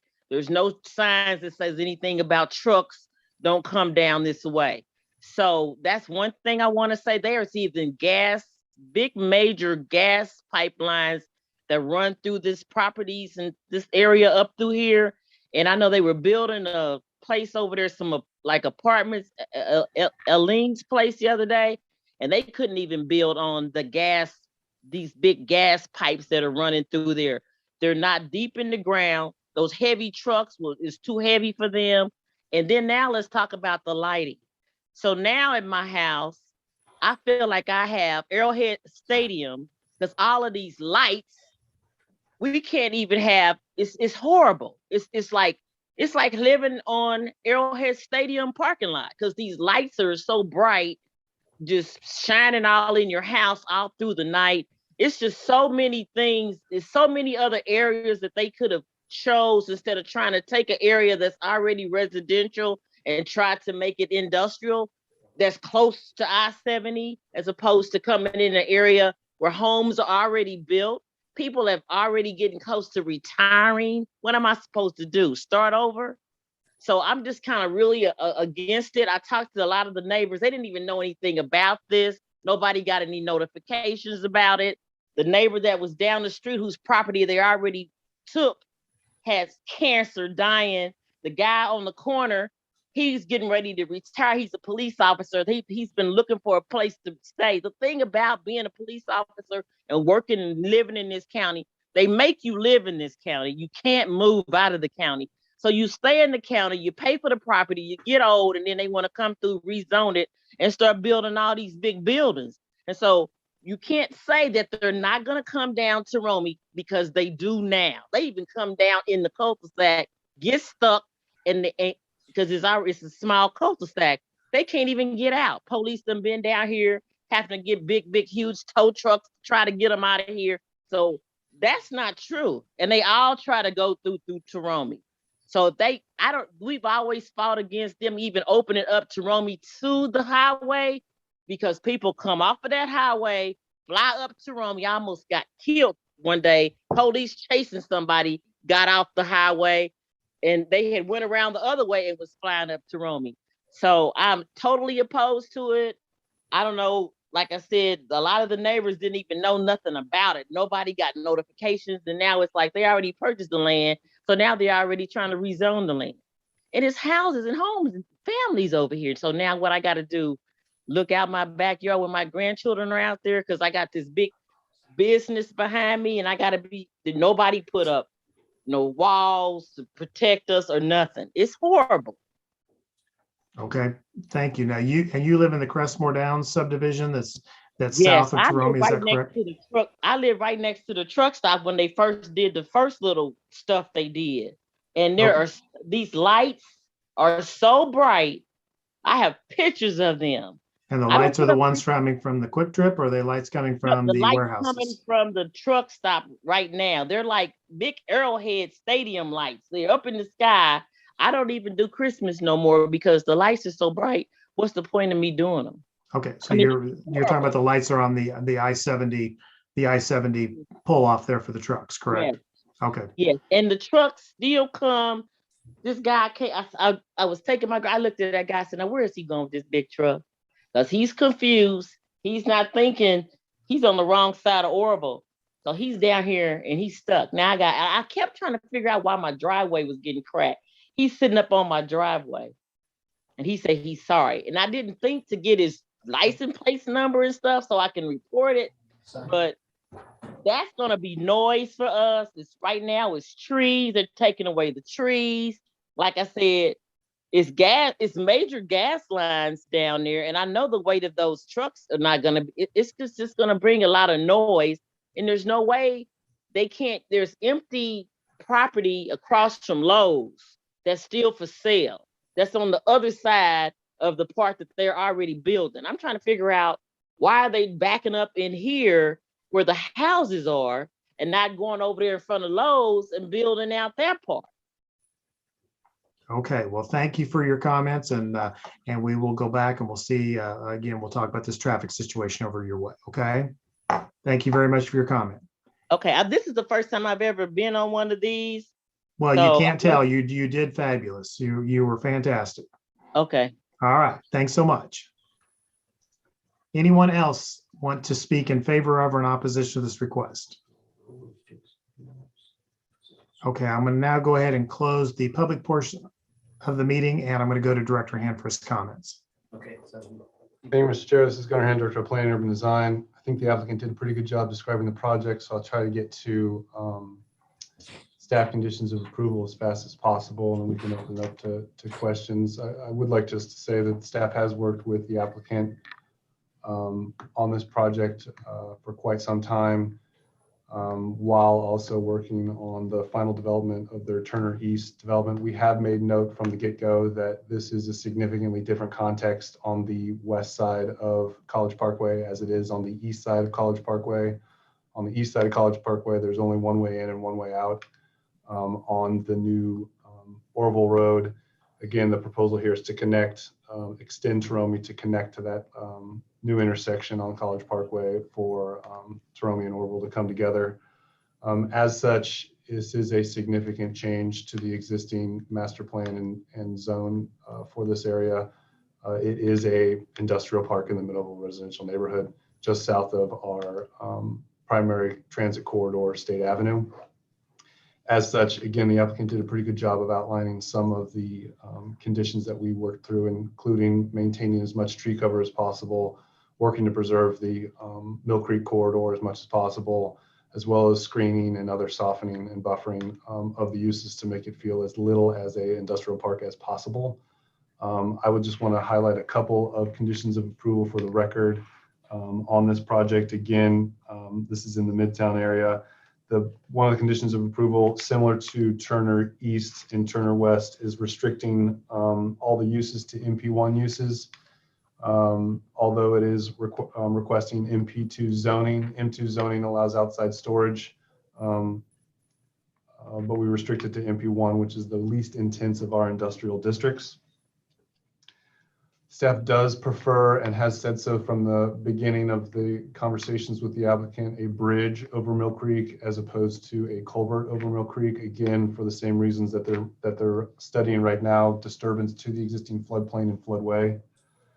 There were quite a few sidewalks. If you recall, there's a transit stop that has been, that's in the process of being built and fitted out on Fort Turner East on the east side of College Parkway. Similarly, to balance it out, there will be a transit stop on the west side, southbound College Parkway, to connect this new industrial business park to that transit center. Staff has asked for sidewalks on both sides of the new Torome extension to end at the new 74th Street, a sidewalk on either side of 74th Street, as well as a sidewalk on the east side of 72nd Street.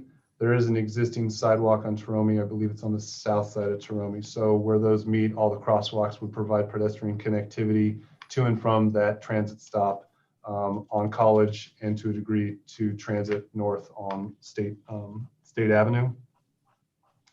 Regarding the trail, there's an existing agreement based on the purchase of the land from a private owner that some of that Mill Creek corridor be preserved already. To add on to that, it is in the Sidewalk and Trails Master Plan that there be a greenway along Mill Creek. So for the section that the property is being developed along Mill Creek, we have asked for a trail. Essentially, if I can, let me get to a picture. It might be better to show you this. Essentially connecting to where their new 74th Street will be, looping around down to where it hits the new Torome.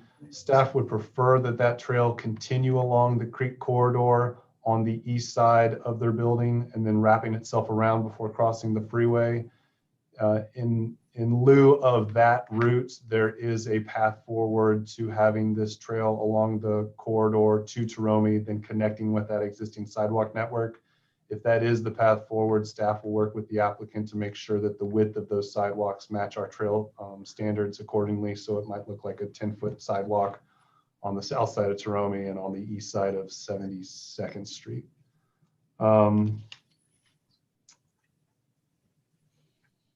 Regarding traffic, we have conditioned approval that all traffic be signed so that no trucks are allowed west of the new 74th Street here. So essentially, we'll have signage up here and up here and up here. If you can see the driveways, there is a way for trucks to connect into all of these developments and keep it out of the residential neighborhoods. I agree, and I think experience has shown all of us that you can sign something as much as possible. There will be errant drivers on occasion. And I'm not sure exactly what else we can do about that, but we have asked them to sign it, and we can investigate further as per public comment today if there's any other strategies or design interventions that we can look into to further prevent truck traffic on Torome in the residential portion of the neighborhood. So anything west of the property, or excuse me, west of the development. And I think for the last thing, again, the applicant mentioned it, but it's really important to us. This is a significant change in the existing topography. They've worked hard to sort of squeeze in the development as much as possible to create this ring of existing tree stands and existing ridge lines, not too dissimilar to the type of comments and work that we did with the Woodlands redevelopment. Again, trying to preserve that those existing trees as the most perfect fully grown trees, a much better screening to the residential neighborhoods and residential properties adjacent to the development than any new tree could. We put great emphasis on revegetating the stormwater detention ponds, on creating landscaping along Torome Avenue to soften the views from the street. Although, as the applicant said, there's no way that they can screen that from Torome Avenue, as well as, again, preserving as much as that stream corridor as we possibly can. Outside of the comments we heard tonight, thus far, staff had received no letters in opposition support. There are no NOVs on this property. Staff recommends approval with these conditions. All right, thank you.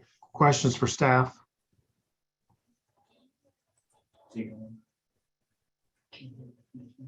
I am not seeing anyone. The only comment I guess I would make, Gunnar, is can we have somebody check the area, especially the Crestmore Downs area there off of 74th and Torome, to see if we have any posted signs about truck traffic. And that is a very narrow street going down into that cul-de-sac, and it's a steep grade also. So I can certainly see how somebody could get down there and get stuck with a big truck.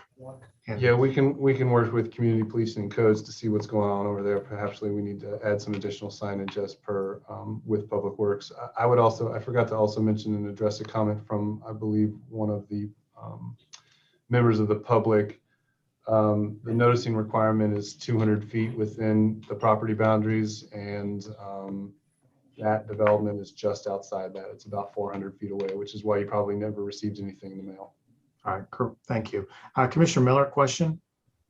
Yes, I do actually have one question, and I guess it doesn't necessarily relate to this case in particular, but it's just kind of following up what Teresa said about the lights. I know that is a new development that was mainly through KDOT on the truck pull off, but it may be something maybe that the city could work with KDOT and also check with her to see if maybe we could put some screening up there to maybe protect the neighborhood on some of those.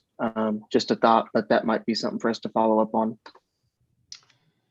Commissioner Miller, this is Gunnar Hand, Director of Planning and Urban Design. I'll make that note right now. I do actually have a meeting with KDOT on another matter tomorrow, so I can see what we can do to assist with that. But yes, that truck pullover area or rest area essentially for trucks only is, I mean, those are freeway standard lights, a couple hundred feet in the air, floodlights down. So I could see how that could be a nuisance. There are no such lights proposed for this development. All development, this development proposal does include conditions of approval regarding hooding and downlighting accordingly.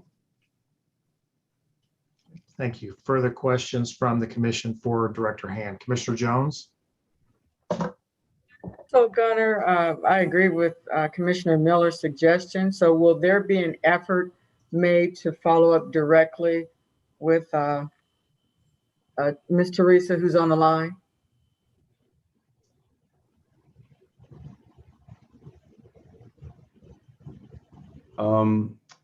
This is Gunnar Hand, Director of Plan Urban Design. If she was willing to shoot us an email at planninginfo@wycokck.org with her contact information, we can follow up with her after I have my conversation with KDOT accordingly.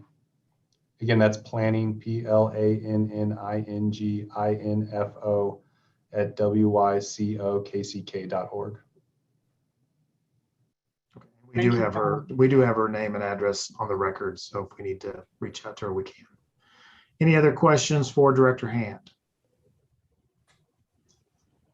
Seeing none, I will stand for a motion. I'm sorry, Commissioner Miller. Well, I was just going to clarify, we're going master plan, change of zone, and then plat, correct? That is correct. So the first one would need to be on the master plan amendment. I'll entertain a motion. Move to approve the master plan amendment. A motion to approve the master plan amendment made by Commissioner Miller. Is there a second? Second. Seconded by Commissioner Ernst. Any discussion on approval for the master plan amendment? Seeing none, roll call. Armstrong, Aye. Conley, Aye. Ernst, Aye. Jones, Aye. Miller, Miller. Oh, I must have muted up too much. Aye. and Moeller. Aye. Mr. Chairman, that motion to recommend approval of the master plan amendment passes 6 in favor and none opposed. And then now I'll entertain a motion on the change of zone.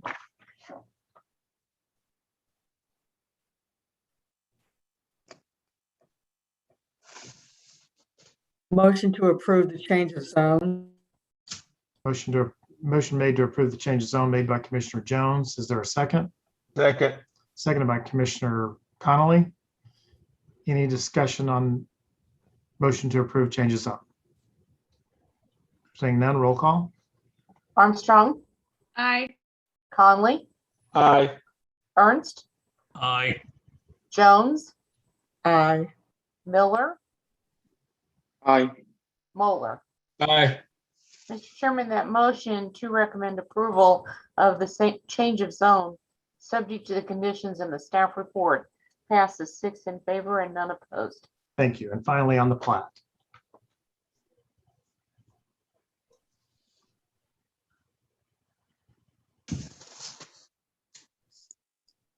Anyone? Mr. Ernst has his hand up. I'm sorry, Commissioner Ernst. I move the Kansas City Planning Commission approve Turner Logistics Center West Plat preliminary plat, subject to all staff stipulations. Thank you. Motion to approve the plat made by Commissioner Ernst. Is Second. it seconded by Commissioner Jones? Any discussion? Seeing none, roll call, please. Armstrong, Aye. Conley, Aye. Ernst, Aye. Jones, Aye. Aye. Miller, Aye. Moeller. Aye. Mr. Chairman, that motion to approve the plat, subject to the conditions, passes 6 in favor and none opposed. All right, thank you. This will be heard once again on July 29th at 7 p.m. via Zoom. Mr. Chairman, we have 4 applications that we're going to hear together, and then we will vote on them separately. They are all for NP Turner Industrial LLC for property at 900 North 69th Street. The first one is a master plan amendment, MPL 2021-009, from low density residential to industrial. Change of zone application COZ 2021-021. Change of zone from R1 single family and C1 limited business districts to MB2 Planned General Industrial District for Turner Logistics Center East Building, number 5. Plat 2021-013. Preliminary and final plat for Turner Logistics Center, 6th plat. Plan review application PR 2021-021, final plan review for Turner Logistics Center East Building 5. Please include the following items as part of the record for these cases. The city's currently adopted zoning and subdivision regulations, the official zoning map for the area in question, the city's currently adopted master plan for the area in question, the staff report and attachments dated July 12, 2021, the application and other documents, plans, pictures, and maps submitted by the applicant in furtherance of the case and contained in the official file, the notice in the Wyandotte Echo, and the notices to property owners. Does any member of the commission have any contact to disclose with regard to these applications? No. No. Thank you. Okay, North Point, I believe you have the floor.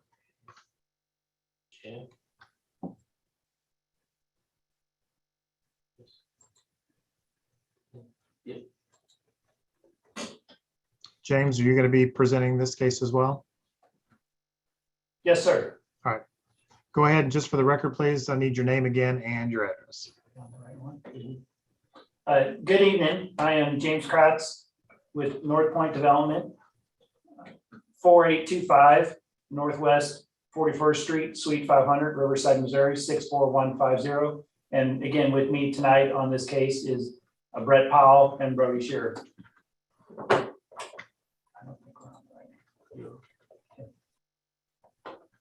Okay, commissioners, we're pleased to be here tonight to discuss the east side. You may be familiar, we've been here a few times for some first approval and then for some minor modifications, and tonight again is a minor modification.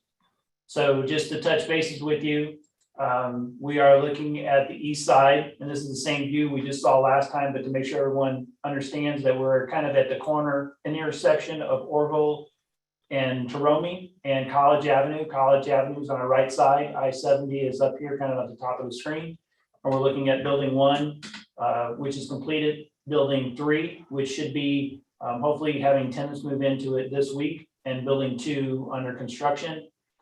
And again, we have another picture of building 2 under construction and location for building 4 here in the foreground. And kind of step back, big picture, the entire development is outlined in white, and the area in subject tonight is the area in yellow. So you may remember we were here a few months ago as we purchased a few more houses. We've acquired the last house, and so we are here for the last piece of what we consider the east side of the development. So we are rezoning this little piece here, which is 2 houses and part of the lot. You may be familiar with, there's a gas station and a hotel, and between those there's a house on State Avenue.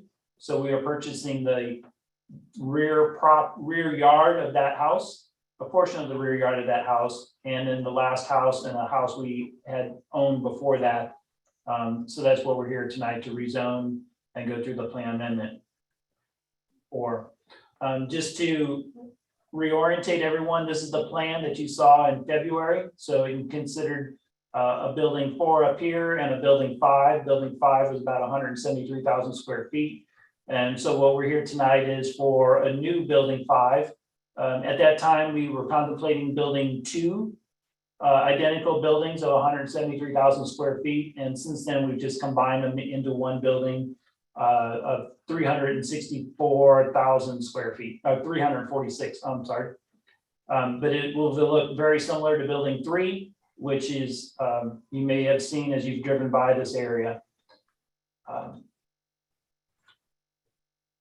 And again, just to touch bases, we committed in when we started this project to building 1 million square feet by 2025. We've reached 1.3 million square feet as of today, and we will build starting on building 4 here soon, and followed up with building 5 will start later this year. Hopefully later this year, and have that wrapped up in spring or early summer of next year. That would take care of the east side, and as you just heard, we would then move to the west side.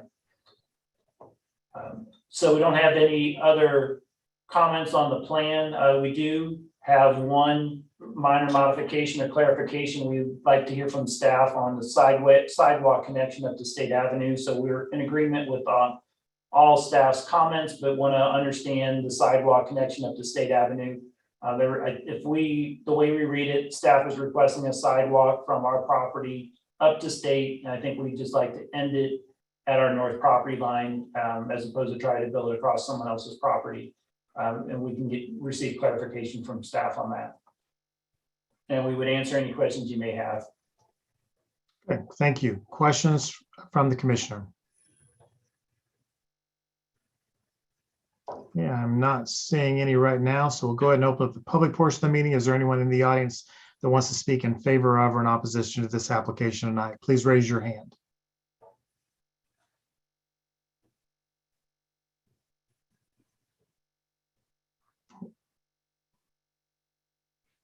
Okay, Teresa, do you have a comment about this case as well?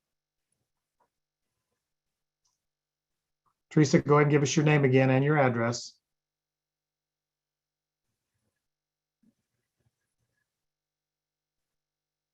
Teresa? Oh, sorry, I That's all got right. it. That's all right. So my question is. Go ahead and give me your when they- name and address one more time. Okay, I'm sorry, I said it already. I That's had all it right. on mute. I apologize. My name is Teresa Davis. My address is 7428 Orville Avenue. Thank you. So my question is, when they make these plans for any of these areas, do they ever, like, I heard them say something about me being so many distance from the other place. So in the wintertime, it's a one way in, one way out sometimes because the hills are so steep and the roads are so narrow. So when they come up with these plans to come into these areas and just take over, are they actually considering the weather, the snow, the narrow streets? Is all that taken in consideration? Because they haven't been here in the wintertime. And like, even in my case, sometimes we can't get in but one way, and that might be down there off of 74th Street. We can't even get in from the other way. So are they taking that type of stuff into consideration when they make these plans for these areas that they're going in and taking over residential areas from residents?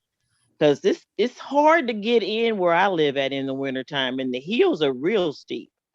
And so when it's ice and snow, we be trapped. So I'm just trying to figure out if that's what do they take that in consideration for any of the projects? Okay, I'm going to ask the director about a traffic study and what they take into account. Is there any other questions I can get answered for you? That's it. Okay, all right. We will try to get you an answer. Thank you, Teresa. Anyone else want to speak in favor of or in opposition to this request tonight? Please raise your hand. Okay, seeing none, we'll close the public portion of the meeting and we will go to Director Hand for his comment. But I would like for you to start off to see if you could answer Ms. Davis's question regarding the traffic study and do they take into is weather taken into account as far as a consideration of the traffic study? Hand, Director of Planning and Urban Design. Short answer is yes. These are traffic studies are 365 day type of scenario.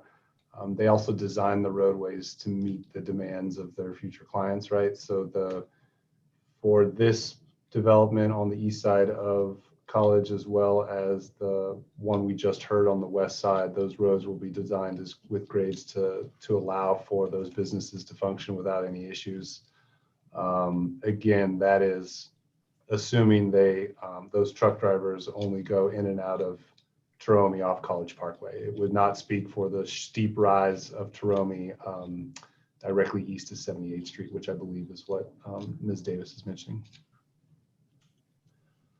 But with that, again, this is going to hand Director of Planning and Urban Design. Regarding this case, we've seen it a few times already. Again, we're here tonight because they have acquired the final property. We're thinking this might be the final time we see this. It could change and we could see it in the future, but our conditions of approval have not changed all that much since the last version of this plan.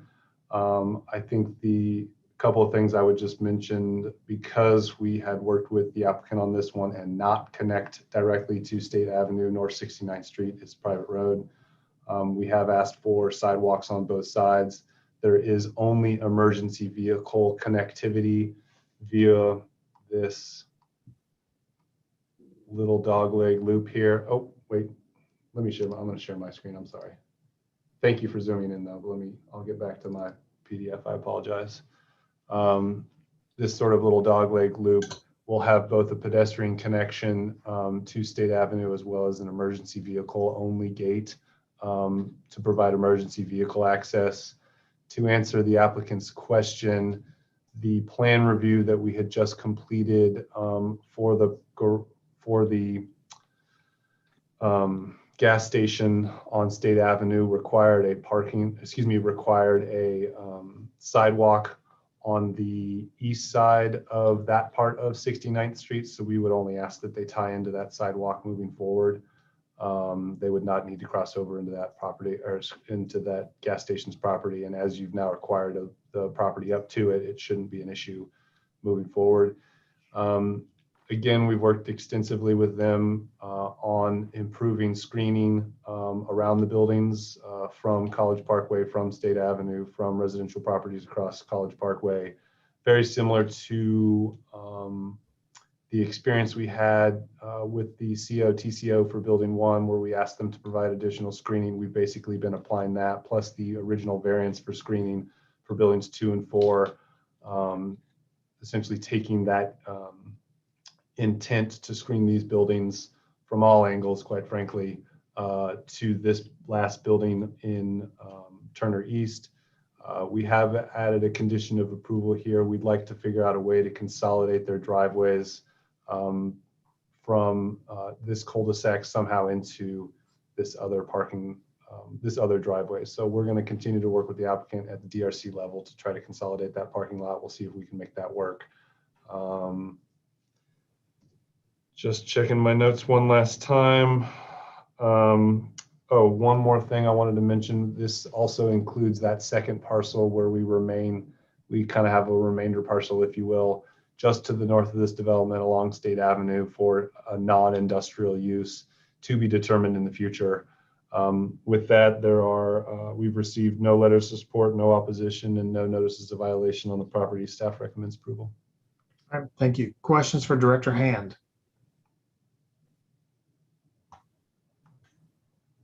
There you go, that's a little better. Okay, seeing none, I will stand for a motion. We will need 4, 1 on the master plan amendment, 1 for change of zone, 1 for the preliminary final plat approval, and finally for the plan review. So we'll start with the master plan amendment.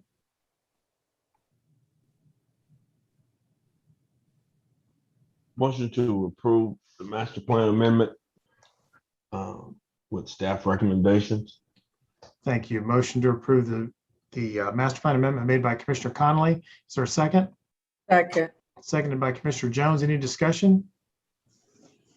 Seeing none, roll call. Armstrong, Aye. Conley, Aye. Ernst, Aye. Jones, Aye. Miller, Aye. Moeller. Aye. Mr. Chairman, that motion to recommend approval of the master plan amendment passes 6 in favor and none opposed. All right, thank you. Now I'll entertain a motion for the change of zone.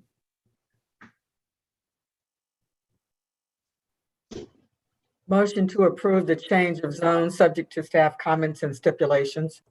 Thank you. Motion to approve change of zone made by Commissioner Jones. Is there a second? Second. Seconded by Commissioner Connolly. Any discussion? This is for change of zone approval. Roll call, please. Armstrong, Aye. Conley, Aye. Ernst, Aye. Jones, Aye. Miller, Aye.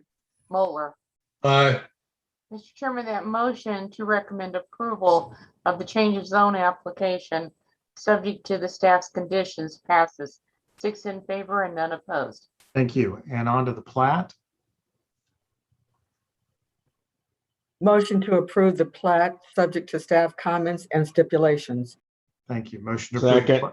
Motion to approve the plat made by Commissioner Jones, seconded by Commissioner Connolly. Any discussion? Seeing none, roll call. Armstrong, Aye. Conley, Aye. Ernst, Aye. Jones, Aye. Miller, Aye. Moeller. Aye. Mr. Chairman, that motion to approve the plat, subject to the conditions, passes 6 in favor and none opposed. Thank you. And finally, the plan review. Motion to approve the plan review, subject to staff comments and stipulations. Thank you. Motion to approve the plan review made by Commissioner Jones. Is there a second? Second. Seconded by Commissioner Connolly. Any discussion on plan review approval? Seeing none, roll call. Armstrong, Aye. Conley, Aye.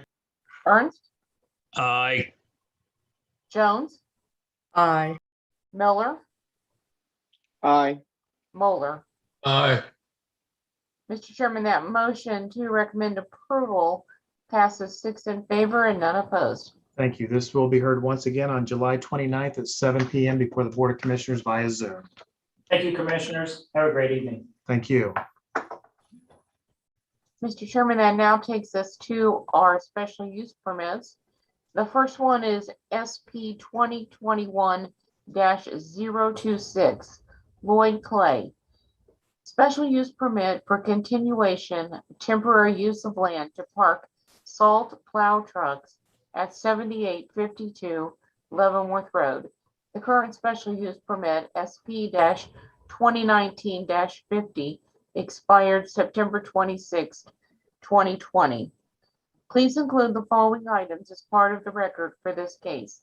The city's currently adopted zoning and subdivision regulations, the official zoning map for the area in question, the city's currently adopted master plan for the area in question, the staff report and attachments dated July 12, 2021, the application and other documents, plans, pictures, and maps submitted by the applicant in furtherance of the case and contained in the official file, the notice in the Wyandotte Echo, and the notices to property owners. Does any member of the commission have any contact to disclose with regard to this case? No. No. Thank you. Mr. Clay, are you in the audience? If so, I need you to raise your hand, please. Lloyd Clay. Is there anyone in the audience representing Mr. Clay this evening? I'm not seeing anyone with that name in the list of attendees. Janet, we can go ahead and move this case to the end of the agenda. We can just go on with the next case, please. Okay. Special use permit SP 2021-057, MKEC Engineering Incorporated. Special use permit for an earth and dirt fill at 1930 South 74th Street. Please include the following items as part of the record for this case. The city's currently adopted zoning and subdivision regulations, the official zoning map for the area in question, the city's currently adopted master plan for the area in question, the staff report and attachments dated July 12, 2021, the application and other documents, plans, pictures, and maps submitted by the applicant in furtherance of the case and contained in the official file, the notice in the Wyandotte Echo, and the notices to property owners. Does any member of the commission have any contact to disclose with regard to this application? No. No. Thank you. Okay, Mr. I believe it's Hochstein, but I apologize if I pronounced it incorrectly. I've got you queued up to speak. If you could give us your name and address and tell us about your project. Sure, thank you. My name's Brian Hochstein with MKEC Engineering. We're located at 11827 West 112th Street in Overland Park, Kansas. We'll try and keep this fairly brief. In discussing this project or potential project with the unified government, we looked at what our options were for basically filling in a floodplain. I can share a screen with just a couple of simple exhibits. Janet, if you could promote me. Yeah, give me.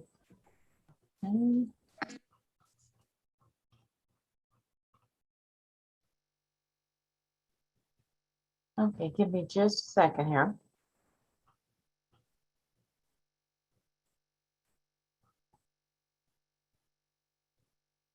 Oh.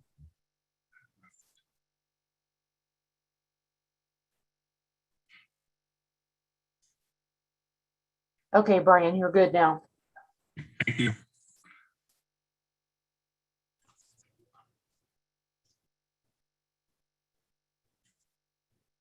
I'll start with the aerial here.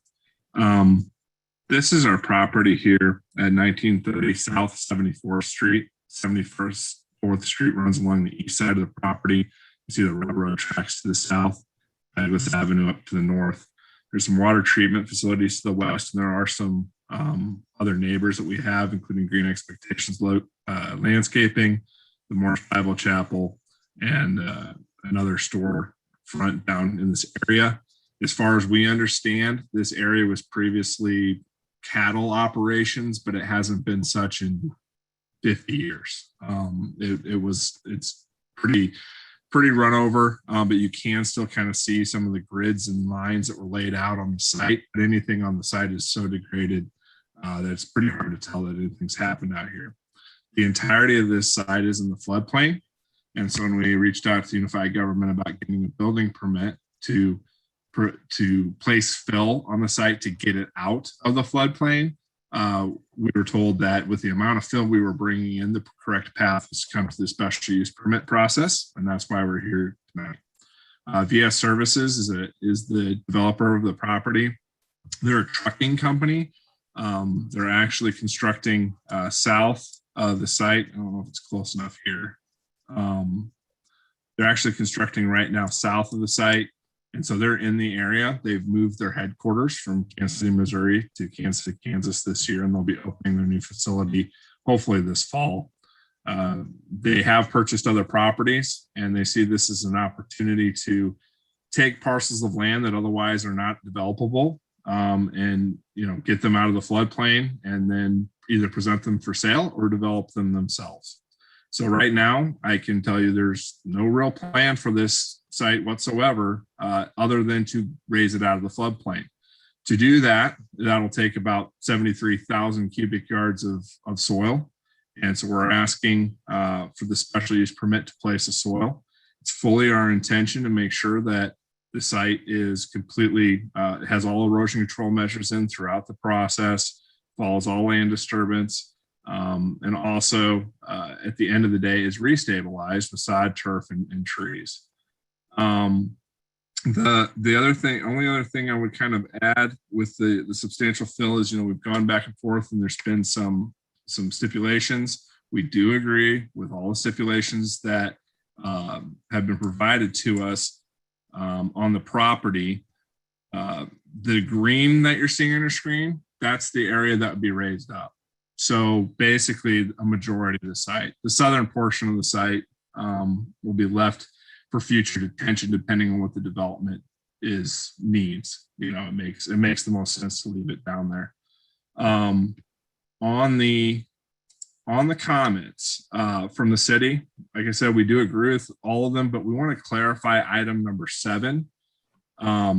Item number 7 states that we must submit copies of the Kansas and federal land disturbance permits as contained in the approved stormwater pollution plan for the site, as well as submit a copy of the approved floodplain fill permit issued by the Kansas State Department of Water Resources, and that we need to provide all of these permits to the Unified Government by July 21st, 2021. In principle, we don't have any concern with that as well, but I think we on our end, when we replied to previous responses, may have caused confusion rather than clarified. What we have right now is we have a land disturbance permit. Its numbers SK7 727-0319 through with our stormwater pollution plan. So we have the KDHE state land disturbance permit, and we have the KDWR floodplain permit. We reference the federal permit number, but that federal permit number is actually a generated number by the state of Kansas to go to FEMA. And then our responsibility to FEMA is to create a letter of map revision at the end of the process, showing that we have raised it out of the floodplain and resurvey the property and go through that whole process. So while we have a federal permit number, we don't have a federal permit. So we just wanted to clarify that how comment number 7 is stated there could be some conflict there. And so we just wanted to clean that particular one up. We'd also, we have those other permits, the state ones. We'd ask that we can, we can get those to you before July 21st. We don't have a problem. I think it's just the federal land disturbance permit language that is throwing us a little bit. And of course, we'll have to provide all that information to get the Unified Governments Land Disturbance Permit. So that's a lot of me talking just to try and raise the ground up a few feet and get it out of the floodplain. We're happy to take your questions and any concerns.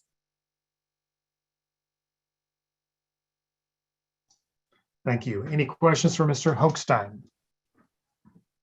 Commissioner Ernst?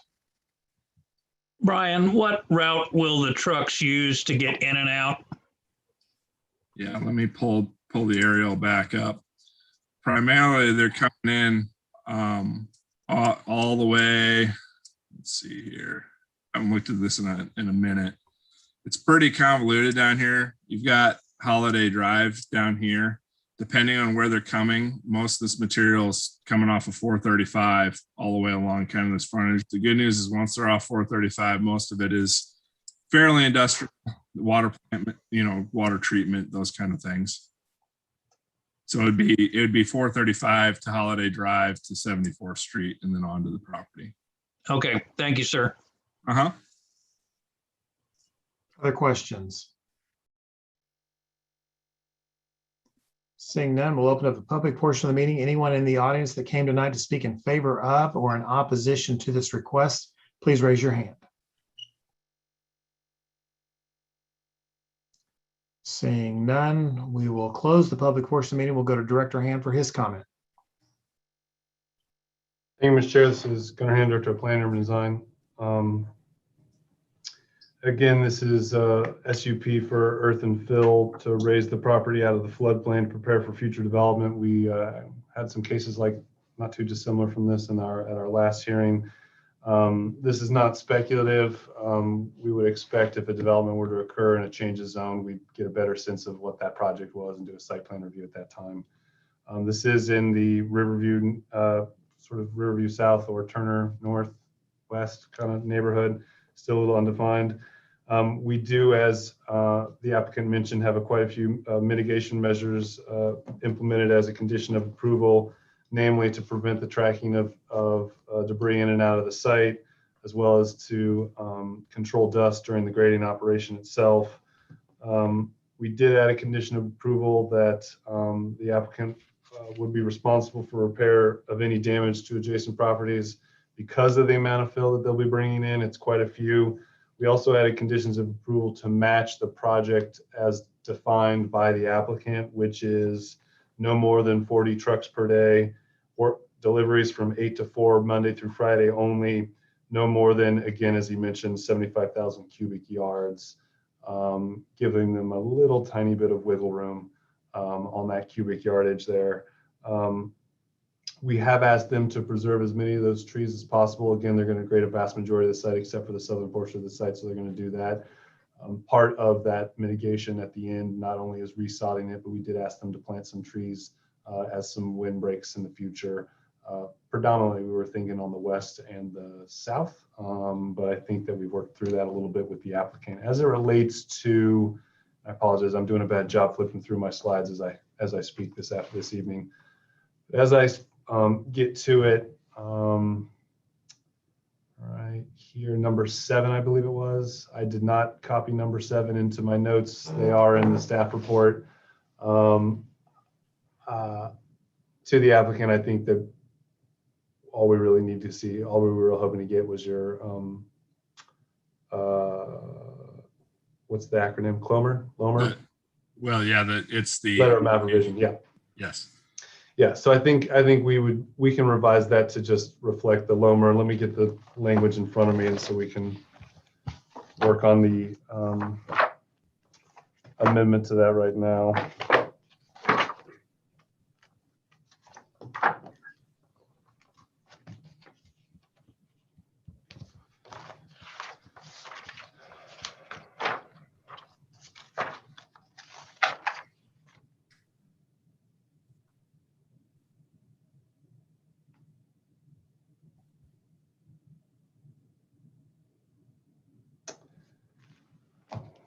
Let's see. Mr. I'm going to mispronounce your name as well. Hochstein, is the July 21st, 2021 an issue? That was our submittal date before. It is not an before issue. Right. It is not an issue for the KDHE state permit or the KDWR floodplain permit. As far as I understand it, the federal permit is not something. Right. It'll come later. So it's the word federal land disturbance permit. Otherwise, we could issue the other permits, at any time. I guess I would ask, instead of the date of the 21st, potentially to just have it state prior to issuance of the unified government land disturbance permit. That way we're held to making sure we've got your land disturbance permit that we supply it to you prior to getting your land disturbance permit. Which, as the applicant said, is a condition of our permit anyway. So anyway, yeah. So I think that's fine. Okay. So again, I think the proposal would then be at the end of it, it would say well, it's not all 3 permits, right? It's 2 permits. Mm-hmm. Yes, sir. So how about that both permits must be received by the planning engineering on or before, or how about prior to issuance of the UG land disturbance permit? That definitely works for us. Yep. Yeah, I believe there was a little bit confusion there. Again, this is all in line with our UG land disturbance permit, and we were again just trying to codify that in a condition of approval. So we would accept that amendment. Again, reading, copies of both permits must be received by the planning engineering prior to issuance of the UG land disturbance permit. Thank you. For number 7. Is And that with it? that, again, we received no letters of support, opposition. There was a stop work order on this property to ask them to come for this SUP. So this SUP is them working towards the resolution of that NOV. As such, staff recommends approval for 2 years. Okay. Thank you. Any questions for the director? Commissioner Jones? Gunnar, is there going to be, given the amount of work and all the circumstances, mitigation measures and the like, is there going to be any oversight of this project by the city?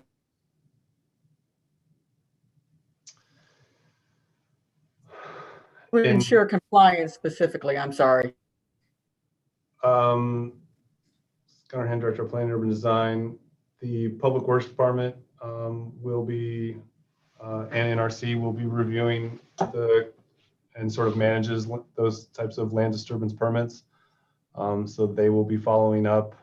I think honestly, all we do is check to make sure that it's outside of the floodplain before we issue land disturbance. We go out there and double check that all this erosion control measures are in place, and then we come back in and close it out. I don't think that there's anything in between. Other than that, we basically respond to any comments or complaints from the public at that time. It does seem like the end yes, game. but it depends on what you think us following up means or should mean. Ensuring compliance. The end game goal seems like it's advantageous, but the process that has to occur to get there just seems to be arduous. This is Gunnar, Director of Planning and Urban Design. It's quite a bit of truck traffic. It's quite a lot of soil being brought in. So there is an opportunity, but I believe that we wrote the conditions of approval to hold them to that compliance accordingly. The unfortunate truth is I think that we have our process in place for these types of permits. It is kind of a before and after check. And then whatever happens in between, we sort of try to mitigate it or respond to as best as possible. I know that I know that the soil erosion control plan has phases, so we go out there at the different phases. But other than that, I think that's why we wrote the condition that says that any damage to outside property based on this is the responsibility of the applicant. Okay, thank you. Other questions for the director? Seeing none, we'll stand for a motion.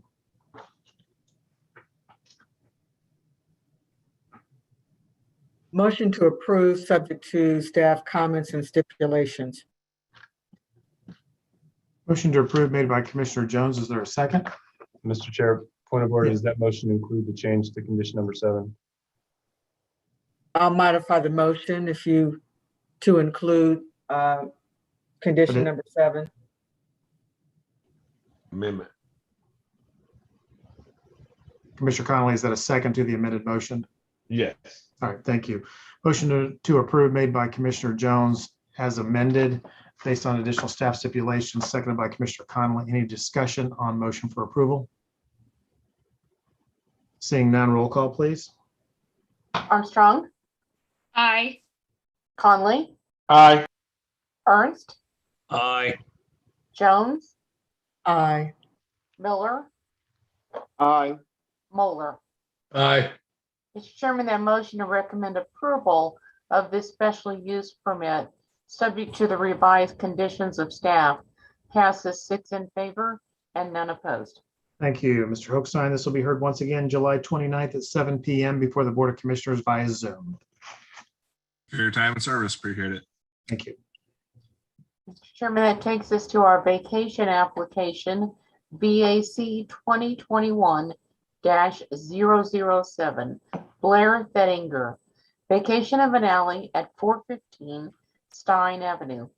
Please include the following items as part of the record for this case: the city's currently adopted zoning and subdivision regulations, the official zoning map for the area in question, the city's currently adopted master plan for the area in question, the staff report and attachments dated July 12, 2021, the application and other documents, plans, pictures, and maps submitted by the applicant in furtherance of the case and contained in the official file, the notice in the Wyandotte Echo, and the notices to property owners. Does any member of the commission have any contact to disclose with regard to this case? No. No. Thank you. Okay, Blair Thettinger, I've got you queued up to speak. If you'd go ahead, please give us your name, address, and tell us about your project. Hello, everyone. Blair Thettinger. Address is 448 Shawnee Road, KCK 66103. And my house sits on a, if you're pulling up a map, that would be great. If there's any way to zoom in, but okay. So my house is at 448 Shawnee Road. It sits off of Shawnee Road right there. And you can see Stein that comes off of 7th Street that comes up the hill, and then it hits South 5th Street. I actually own basically all the property of that entire block. Most of it is a big garden, an orchard. There's a cleared forest area. And then there's an alley that it's in that you can't really see that runs off of South 5th. Yeah, it's being highlighted right there. And I think about 3 years ago, 2 or 3 years ago, I came before this board and asked to vacate the majority of that alley, the portion between Stein as it runs down to about where that orange marker is. But there was a remaining piece of property owned by someone else on the other side of the alley that I did not vacate because I did not own both sides of the alley at the time. Now my family and I have purchased that forested lot as well. And so now own both sides of the remaining segment of the alley as it comes off of South 5th Street, which is a short segment, but kind of an important one because it is really the only viable entrance to my home when there is significant snow or ice down in the winter. It is the area, part of the alley that goes down to Stein is really steep and is just not passable unless you have a more serious 4-wheel drive vehicle, and not even all the time then in the winter. So the problem is that the portion of the alley that comes off of South 5th, right where it hits South 5th, is there is one maybe 5 to 10 yard segment that is steep and is a little bit curved. And I think that first picture captures it actually. It's hard to tell, but it really kind of drops off a little bit right before it hits South Fifth. And the great people at Public Works have been out, I think about 3 times in the 10 years I've lived here, and have fixed it up again and again with the chip and seal product. And it does hold for a period, but it inevitably washes out with rainstorms and just kind of falls apart again. I really think it needs a concrete pad. So I've talked to Public Works and they agreed that that was a sensible solution, but that it was not really on the agenda for the city to do this because effectively this is my driveway. It doesn't service any other property except my house and what's the property owned by me. So I'm asking to vacate it primarily so that I could put a small concrete pad just at the entrance and so that I could actually enter the driveway at all seasons. The other issue is that my children play, they ride their bikes up and down this my driveway here. And I would like to have a farm gate, a little gate thing go across the alley that would be passable, not be locked even. But the reason I'd like to have that is there are quite a few stray dogs that wander through, some of whom have gotten in fights with my dog. And I would like to, I already have fence around most of my property, but I would like to have a gate across the entrance here so that the dogs would not be able to get in. And I've spoken to my neighbors about this, the surrounding neighbors, and my neighbor Philip and Eric and Bill and anyone really who is in anywhere within sight of this alley. And again, I own the property on both sides of it, and everybody's been supportive. Nobody's had anything critical to say about that.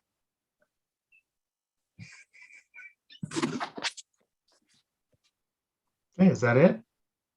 That is it. Thank you for hearing my thoughts there. Okay, great. Thank you very much. Any questions for the applicant? Seeing none, we'll go to the public. Anyone in the audience that came tonight to speak in favor of or in opposition to this request, please raise your hand. Seeing none, we'll close the public portion of the meeting. We'll go to Director Hand for his comment. Thank you, Mr. Chair. This is Gunnar Hand, Director of Planning and Urban Design. Again, as the applicant mentioned, this is a partial vacation of the mostly already vacated alley. I will be the first to admit, well, hold on, let me get through my slides. This is in the Rosedale neighborhood off Shawnee Drive. I'll be the first to admit I am usually not supportive of any vacation of a public right of way, but as there is already a partial vacation of this alleyway, and as alleyways, although you see a few platted here, this one's basically off a cliff. This is all undeveloped land. Shawnee Drive, as you all know, is essentially a road that runs along a ridge line, and single-family homes, or predominantly single-family homes, are on either side of it. This isn't an urban area that needs any alleyways, quite frankly. And again, Mr. Thettinger does own the property all around it. So with that, we received no letters of support. We received no letters in opposition. There are some old NOVs on this property. None of them are germane to this case. You can see in this diagram, this was vacated previously, so we're really only vacating this portion. The only other property owner within this large block is at this corner, so there will still be alley access for them moving forward. There is one condition of approval. It's our standard right to re-enter condition of approval as necessary. Staff recommends approval. Thank you. Do you have any comment with regard to the applicant's comment regarding putting some sort of gate, farm gate? If the property gets vacated, it is his property and he can do whatever he wants to it. All right, thank you. Any questions of the director? Seeing none, I'll entertain a motion.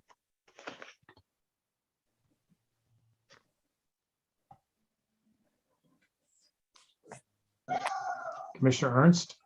I move the Kansas City Planning Commission recommend approval of petition BAC 2021-007, subject to staff stipulations. Thank you. Motion to approve made by Commissioner Ernst. Is there a second? Second. seconded by Commissioner Connolly. Is there any discussion on motion for approval? Seeing none, roll call, please. Armstrong, Aye. Conley, Aye.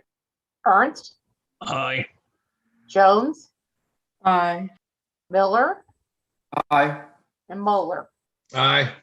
Mr. Chairman, that motion to recommend approval of this vacation application, subject to the conditions in the staff report, passes 6 in favor and none opposed. Thank you. This will be heard once again on July 29th at 7 p.m. before the Board of Commissioners. Mr. Thettinger. Our next application is Plan Review PR 2021-017. Stacy Brown, preliminary plan for the redevelopment of Lot 47 in the Plaza at the Speedway for Whataburger at 10780 Parallel Parkway. Please include the following items as part of the record for this case: the city's currently adopted zoning and subdivision regulations, the official zoning map for the area in question, the city's currently adopted master plan for the area in question, the staff report and attachments dated July 12, 2021, the application and other documents, plans, pictures, and maps submitted by the applicant in furtherance of the case and contained in the official file, and the notices to property owners. Does any member of the commission have any contact to disclose with regard to this case? No. Okay, Stacy Bowen, I have you unmuted and you should be ready to speak. Mr. Chair, this is Jake Miller. Yes, Commissioner Miller. I said no by habit, but I do have one quick. I was contacted by one of the individuals working on this. Okay. Was talked about. I was just told they're going to be appearing before us. All right, thank you. Okay, again, Stacy Bowen, I've got you queued up, ready to speak. Go ahead and give us your name and address and tell us about this project.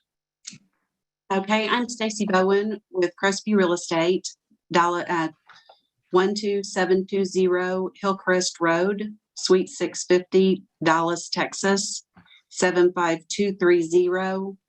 I would like to turn it over to our engineer, Andrew Gribble with Kimley Horn, who's going to make the presentation for us tonight, and we'll be here to answer any questions. Okay, and I had Andrew on my list. Janet, did you move him over or did we? I lose did him? move him over because he's going to share his screen, so I wanted to have him ready to go. Great, yes, there he is. Okay, Mr. Gribble, go ahead and give us your name real quick for the record. My name's Andrew Gribble. I work with Kimley Horn. My address is 1828 Walnut Street, Suite 04101, Kansas City, Missouri, 64108. Thank you very much. Okay, I'm going to share my screen. Oops.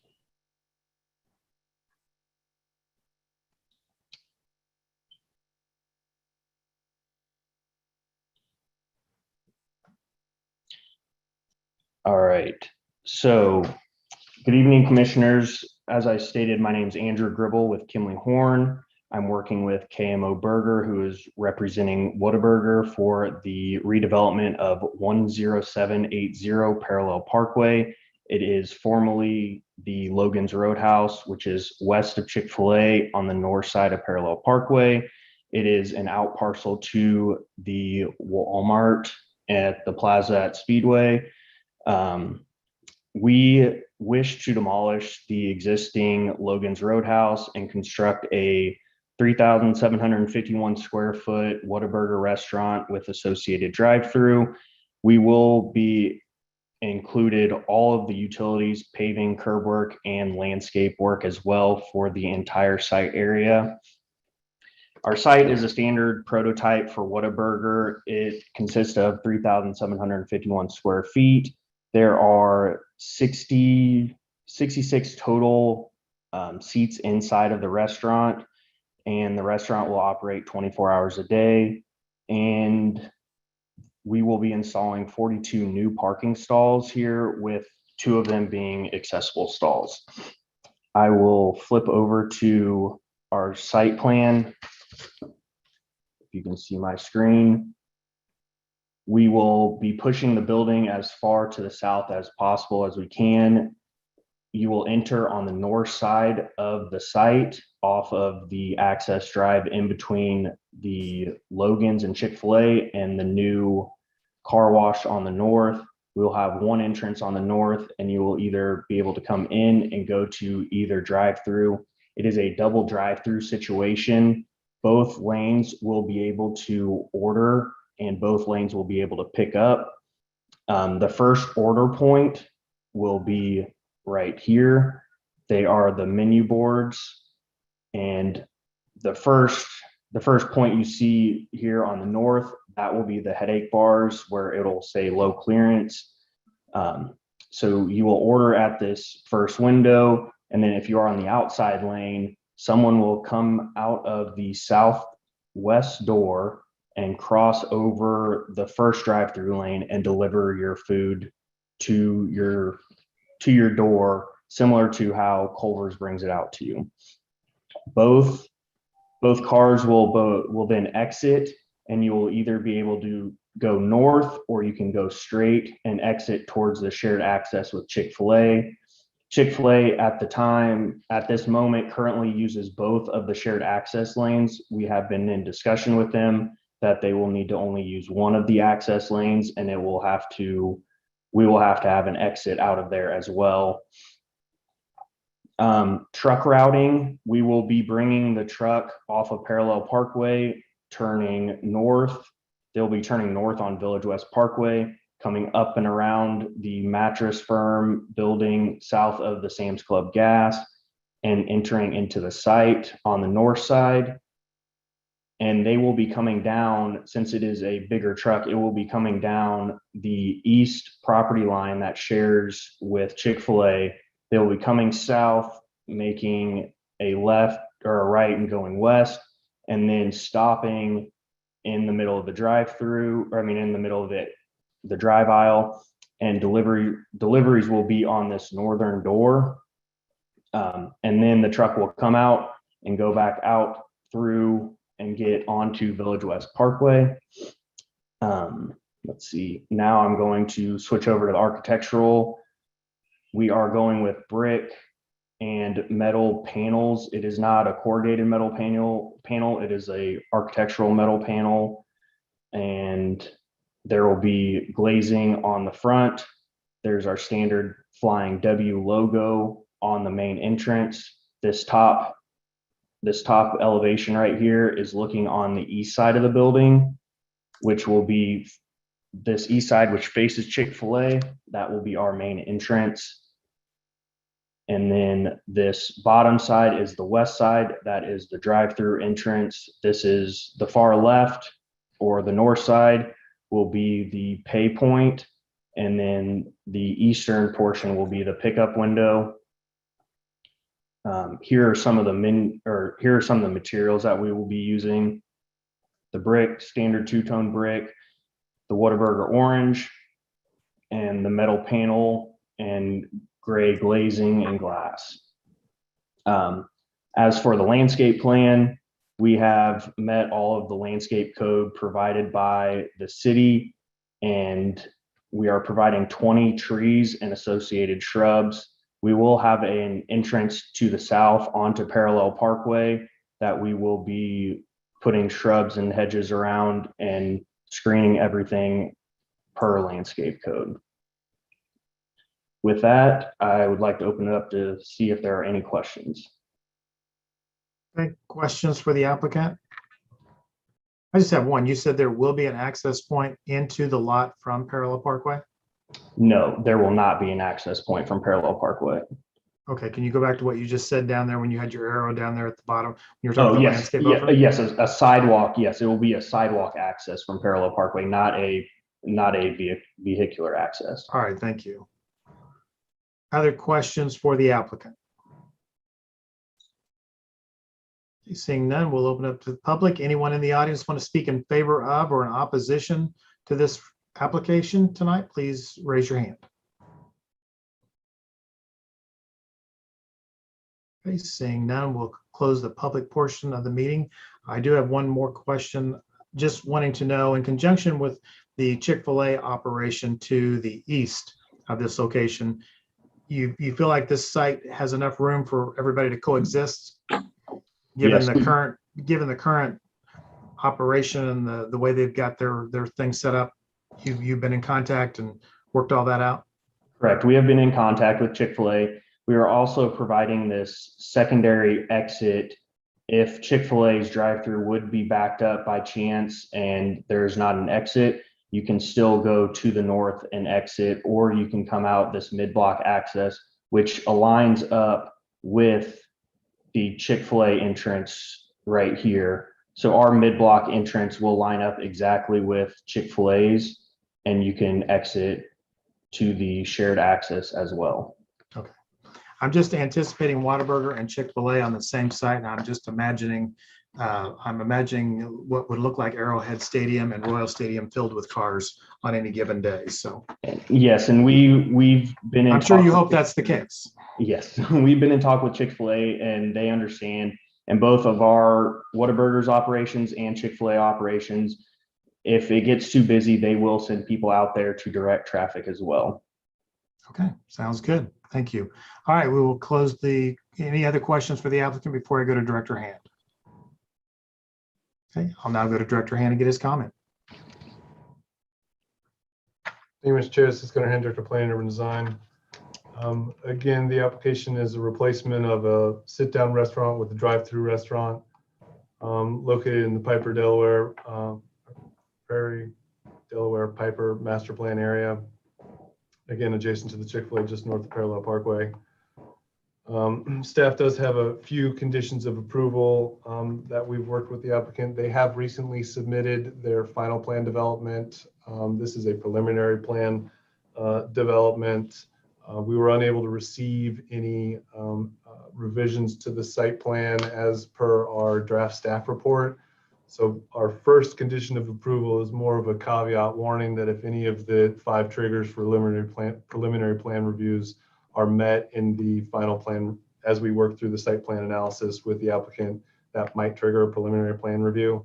And we might have to kind of come back to both the Planning Commission and the Board of Commissioners accordingly. We don't think that's necessarily going to happen, but we do still have some comments that we'd like to discuss. These are all in your staff report. I'm just going to go over them quickly. Again, these were in the draft staff report. We have yet to see a response by the applicant to some of these comments. Namely, we asked them to follow the commercial design guidelines, the Piper master plan, as well as the Plaza at the Speedway design guidelines. That development, as we just heard, to a similar development has its own specific guidelines. And namely, these are to provide pedestrian access into and out of the site, throughout the site, as well as reduce conflict points between pedestrians and automobiles. As such, we would like to see the site plan reduce from 2 lanes to 1, merge down to 1 lane in the exit on the south side of the property, further reducing the distance for pedestrians across that drive aisle. We think that would also provide additional space to provide the type of screening. Currently, a lot of that landscaping is low lying. The commercial design guidelines ask for additional types of screening of parking lots from the public right of way. So we think that could provide additional space for that. We also ask for some sort of pedestrian access from the parking directly into the building. There's a bunch of different ways that we can do that, and we can work through it. We've discussed this with Public Works as well as Planning and Engineering. We would prefer that the internal parking lot is a one-way loop to further reduce conflicts. There's a bit of a question on what that looks like at this access point that we need to work through with both them, their designers, as well as our planning engineers. And then finally, we think that while they've reduced, if you recall the site plan, that the aerials that you could see of the existing load, they do reduce quite a few of those existing access points into the site. We think we can close one more right here, and that's unnecessary. But again, we're just sort of throwing out what we put in our draft staff report, and are willing to work with the applicants moving forward on these issues. I think that in the staff report, the planner of review misinterpreted the architectural panel with corrugated metal. As you know, corrugated metal is not an allowed material in the commercial design guidelines, but again, I think that's a little different than what they're proposing, as you can see in some of their specs moving forward. All in all, I think we're supportive of the project. We've received no letters of support, no opposition. There's been no NOVs on this case. With those conditions, staff recommend approval. Any questions for the director? I just have one, Gunner. Can you go back to your comment about, are you talking about the drive-through lanes being cut down to one lane instead of two? Yeah, this is on a side lane, so it would not reduce the 2 driveway lanes. We're asking that as the drive-through swings around the south side of the building, that it merges down into a 1 lane to reduce the distance between, so that the pedestrian doesn't have to cross 2 lines of traffic. It's just 1 line of traffic. We also think that will ease the circulation out of the site if it reduces down to 1, and they can pick their choice, either exiting this way or exiting this way through the shared access aisle. Do you think doing that though congests the back end of it? I mean, given this, we just approved Culver's for a 2-lane drive-through not too long ago, and the fact that it seems like since COVID, all the drive-through restaurants seem to be experiencing a huge uptick in drive-through traffic. Technically, this does not comply with the commercial design guidelines because it has a drive-through on the south side of the parking lot between it and the parallel parkway. So we're trying to meet those commercial design guidelines as best we can with that comment. All right, thank you. Other questions for the director? But you're confident things can be worked out? All right. I think so. Okay. If there are no other questions for the director, I will stand for a motion. Motion to approve, subject to staff stipulations and comments. Second. Motion to approve made by Commissioner Jones, seconded by Commissioner Connolly. Any discussion on the motion for approval? Seeing none, roll call. Armstrong, Aye. Conley, Aye.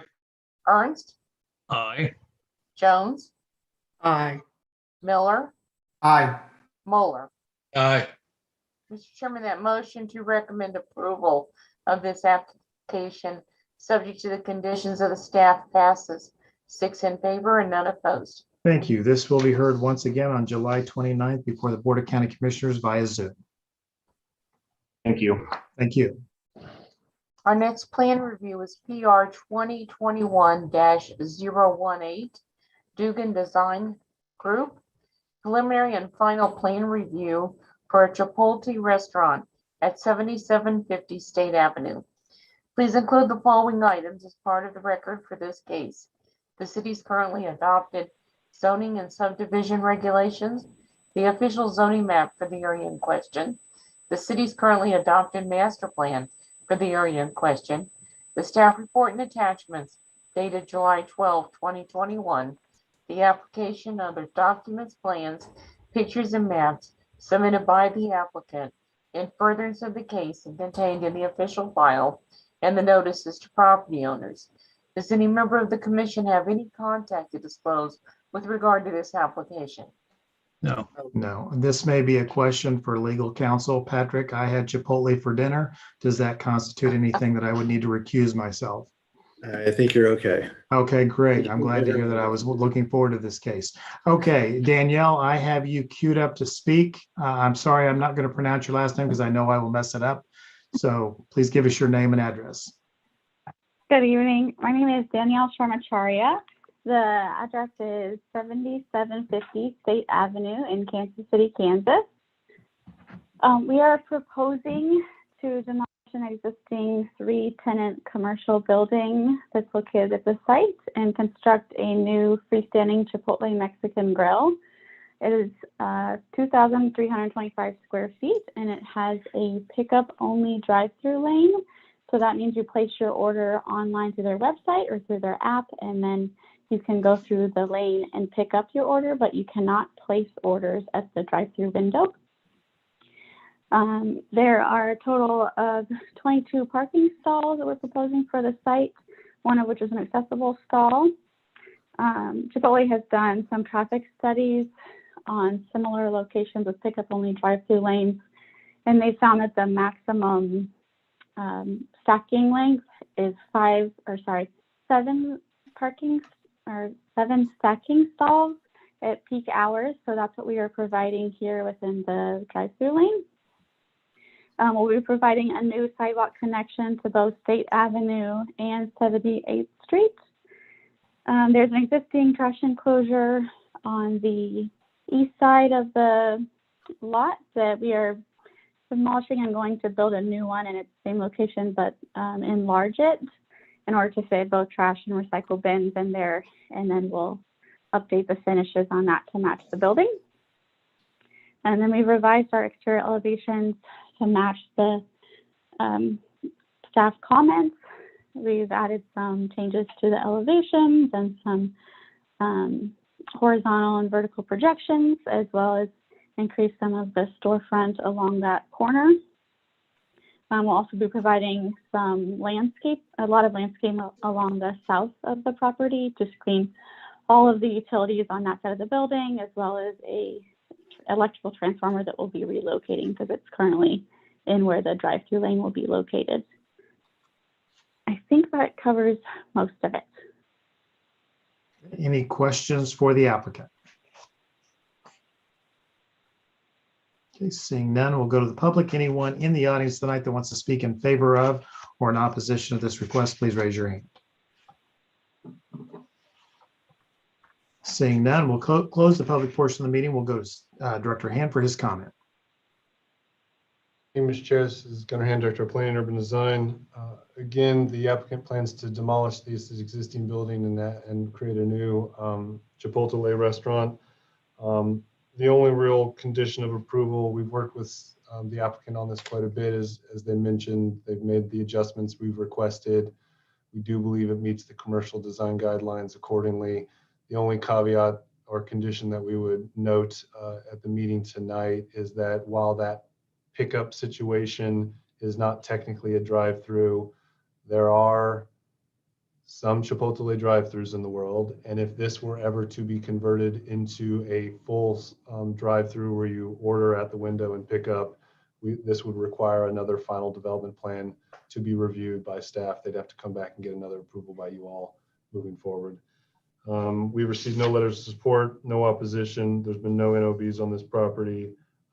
Staff recommends approval with our conditions. All right, thank you. Any questions for Director Hand? Seeing none, I will entertain a motion. This is going to make a lot of people happy, so motion to approve, subject to staff stipulations and comments. Motion happily made to approve by Commissioner Jones. Is there a second? Second. Seconded by Commissioner Connolly. I noticed that you both are going to take credit for Whataburger and now Chipotle. So please, please take note that the chairman does recognize that. But I could not make those motions myself. So motion to approve has been made. Any discussion on motion for approval? Seeing none, roll call. Armstrong, Aye. Conley, Aye. Ernst, Aye. Jones, Aye. Miller, Aye. Moeller. Aye. Mr. Chairman, that motion to recommend approval of this plan review, subject to the conditions in the staff report, passes 6 in favor and none opposed. Thank you. This will be heard once again, July 29th at 7 p.m. via Zoom before the Board of County Commissioners. Thank you. Mr. Chairman, we need to go back and consider the item that we moved to the end of the agenda. Yes, thank you. Special use permit application SP 2021-026, Lloyd Clay. Special use permit for continuation of temporary use of land to park salt plow trucks at 7852 Leavenworth Road. Okay, Mr. Clay, are you in the audience? I still do not see anybody that I recognize there. So I'm going to go ahead and open up the public portion of the meeting. Did anyone tonight come to speak in favor of or in opposition to Mr. Clay's request at 7852 Leavenworth Road? If so, please raise your hand. Seeing none, I'm going to close the public portion of the meeting. We'll go to Director Hand for his comment. Thank you, Mr. Chair. This is Gunnar Hand, Director of Planning and Urban Design. Again, this is a temporary use of land SUP. The former SUP expired last year, so true to our policy for temporary uses of land, if they are continued on time, we will honor those as ways to move forward. But moving forward, as this is a new temporary use of land, the way that staff is looking at this case now as not a renewal, but a standalone SUP that can only be approved for up to 2 years while the applicant searches for a permanent solution. This application is specifically to store 4 salt plow trucks in the off season at this location. It is an R1 zoned property in the North Midtown area, just off Leavenworth Road. It's a bit of a weird parcel. It's what we call a flag lot, which I'm sure you've heard before. This is the pole, this is the flag. So it is tucked in between 2 commercial uses, but it is technically R1. You really can't see it from Leavenworth Road, but it is the commercial, it is sort of industrial storage of trucks on a residential property. So we don't think it's an appropriate use in the long term. You can kind of see it down the alleyway, right? It's not really, can't really see it from the Leavenworth Road, but it is back there. Specifically, the conditions of approval are, again, a maximum of 4 trucks. No repair or washing is allowed on site. It must be parked on an improved surface. There is an improved surface back there. It's more like a crushed gravel, not really an asphalt, but we think it suffices. We received no letters of support, no opposition. There are a history of NOVs on this property that are germane to this case. Staff recommends approval for only those 2 years so that the applicant can find a permanent solution to store their snowplows. Questions for Director Hand?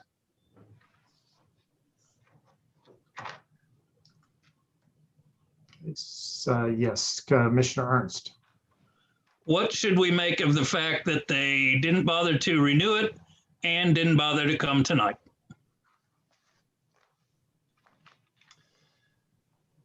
Staff took, this is Gunnar Hand, Director of Planning and Urban Design. Staff took that they didn't bother to renew it as an opportunity to address it as per the code. I have no idea why they did not attend tonight. The owner of the plow truck's son lives on the site. I don't know if that changes anything, if the son was supposed to attend or if the applicant was supposed to attend. Staff defers to the Planning Commission. And I have no idea why that question did not come about from Mr. Connolly. Oh, correct. There he is. There he is. I woke him up. I'm with Mr. Ernst. I think we should hold it over and listen to the petitioner's reasoning for some of the things and ensure that he renews this on a timely basis if he needs it again, but hopefully he doesn't, based off of what Director Hand said. He only needed it for 2 years, but I think he's already had it for a while, and I think we should hold it over. That's my recommendation. Okay, thank you. Further comment? I'm seeing none, so I will stand for a motion, whatever that may be.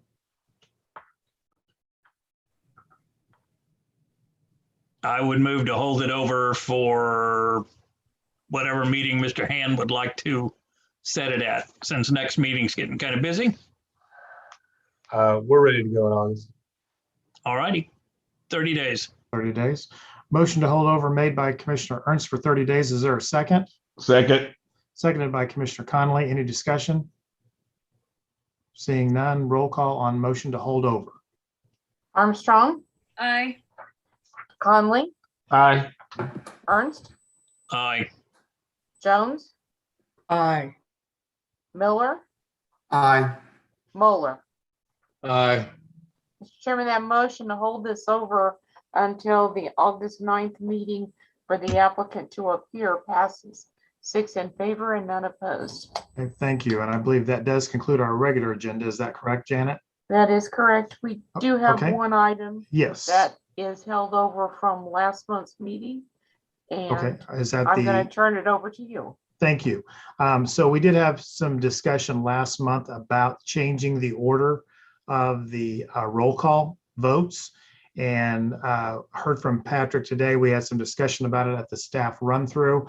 And Patrick, do you want to kind of give us a little bit of background and your feeling on what we might have to do to achieve this?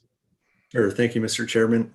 So it appears that it's been the custom and practice of the Planning Commission for, I guess, 40 plus years to go essentially in alphabetical order. I had a chance to look into today why the full commission does things a little bit differently. That's actually contained in our Code of Ordinances. We have a whole section on commission procedures. The voting rotation procedures was changed back in 2003 so that it rotates. My feeling is based on that, and I already was leaning this way, but especially when I saw that it's the voting procedure is laid out in the Code of Ordinances, I think at a minimum we would need to change our bylaws to make that change. I don't know that a code, we would actually have to take something to full commission because I don't think we usually get that detailed in terms of reviewing committees in terms of their procedures. But I think at a minimum, it would take a change in the bylaws, which is a 3/4 vote. Okay. Anybody have any discussion? When Patrick and I were talking about it, some things started to make a little bit of sense. I completely understood the request that was made, that we looked at it. And then I got, after talking with Patrick, we, depending on whose discretion, who would make the determination if we were going to change the order, if that were going to be at the chair's discretion, could a case be made that I was trying to stack the votes, based on certain cases that might be coming to light in that meeting. And so anyway, throwing it out there to see if there's any discussion about this procedure. Commissioner Miller. I guess my point on like the stacking of the deck thing, why couldn't we just get a procedure much like the commission where, let's say it starts in August, you have Commissioner Armstrong start in August and then September it goes, and the order just rotates monthly by alphabetical order. So then, September Conley starts and then October Ernst starts. I mean, then the chair's not setting any orders. You got no backlash. It's just, we set it to where it's what's rotating. Okay. Anyone else? I remain entirely ambivalent to the whole thing. My point was Robert's Rules of Order would normally be the other way. So if we want to change it at chairman's discretion, that's fine. And I actually like Mr. Miller's proposal because it doesn't vary. The commissioners do it so that the heat's not on one person every time. Let's be honest. I understand. And that's actually the reason that I was entertaining the idea to begin with, being Carson at first. I remember being my very first meeting, I was the first one called upon to make a vote. And I was a little spooked by the fact that I might be setting the tone, especially on cases that there didn't seem to be any overwhelming one way or the other. So anyone else want to make a comment? Well, I guess with me, it don't matter. I can be first or last. So if y'all want to change it, that's fine. But I guess we do need to change the bylaws. And I agree with Commissioner Miller. We just rotate it. It's not a big deal. I made a big deal last meeting, but it's not a big deal. Okay. Anyone Just else? for clarification, it's not a matter of really stacking things. It's just a matter of setting the tone, especially, and not so much setting the tone, but as you indicated, Chairman Carson, when you're new as well, you might have some apprehension about that first vote and always being first. Correct. I just didn't want it to fall upon the chair to dictate the order because, if I said, let's go Jones, Armstrong, and Ernst, and for whatever reason, Jones, Armstrong, and Ernst were in favor of a certain proposal, then all of a sudden it look like I started it out to make it look like, I'm trying to get something done this way. I don't want it to fall upon me to decide what order we're going to follow. Mr. Chair. Yes. with all due respect, and I mean all due respect, let's be honest, it would be Miss Parker's discretion, not the chair's discretion. Thank you for putting me in my place before Janet did. Yeah. Patrick, final word from you? So if Well, we're I gonna, agree. I agree with you. I think giving the chair the discretion is just from the way it would be viewed, even if there is no intent behind it, it just wouldn't be proper. And then it could get changed on a month-to-month basis. I think the commission either needs to keep it the way it is, or I would line it up the same way that the full commission does it. And we have that procedure set out in code. If you wanted to view that, it's section 108 in the rules of procedure of the code. all right, could you send that to us, and then can we just make a motion at the next meeting to follow it that way? Yeah, so yeah, someone could make a motion, and it would take a 3/4 vote of the board to change. All right, so we would need 3/4 of the members present to vote, or 3/4 of the total members? Members present. Members present, okay. All right, so could you get us that for the next meeting, and then we'll adopt that, or well, and at your all's discretion, we'll look at that and take a vote. I'm sorry, I got somebody Mr. here. Janet. I just want to ask for clarification. So if this is voted on next month, it will not take effect until September, correct? That would be correct. Okay, and so I know Patrick's gonna send stuff out, but I just kind of want to make sure that myself and everyone else is clear, because I'm the one that's gonna have to keep track of this, is that we would continue to have it in alphabetical order, but the person at the top would just go to the bottom the next month. Right. And- That is correct. Okay, and so I'm gonna play the devil's advocate. What if we get a new member and their initial puts them at the top right off the bat?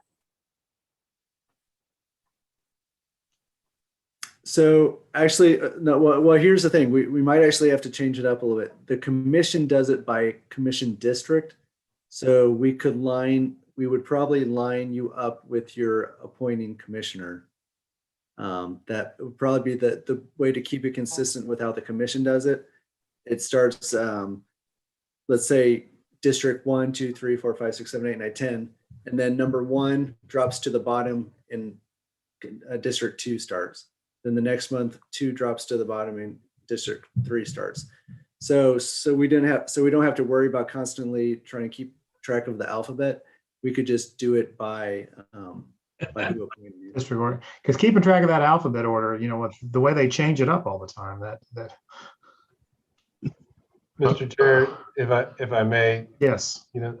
Staff is here to serve the commission, but I'd be remiss if I didn't say that this does fall squarely on Ms. Parker. It doesn't sound like it's a lot in just talking about it, right? And I think a lot of people could just sort of be flippant with it and pass it on, but it's work, and it's additional work.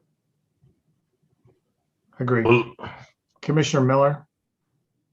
Yeah, and basically I was just going to interject before Patrick made the point about commission districts, and that was the point I was going to jump in, because I think if you went by commission district, you would be throwing a burden on Ms. Parker that would be a mathematical game in many places of who's which district, who's what, and all that.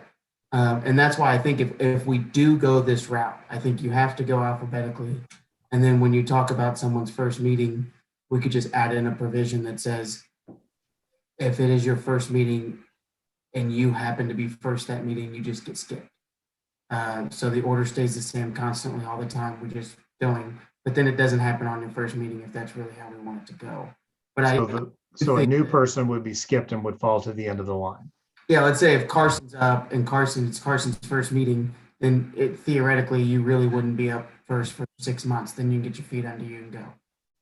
So you wouldn't be up at all for 6 months. Well, because you're going to stay in the. You're going to fall to the back. Yeah. Well, if it's a night like tonight with quorum the way it is, then you could be up in 4 or 5 months. But I mean, I'm just saying that so you stay on an alphabetical order, because in my opinion, the only way to do this is to stay alphabetically, because Ms. Parker could then just basically copy and paste it how she does it now. We just remember the order of what it is. I mean, when Okay, you, and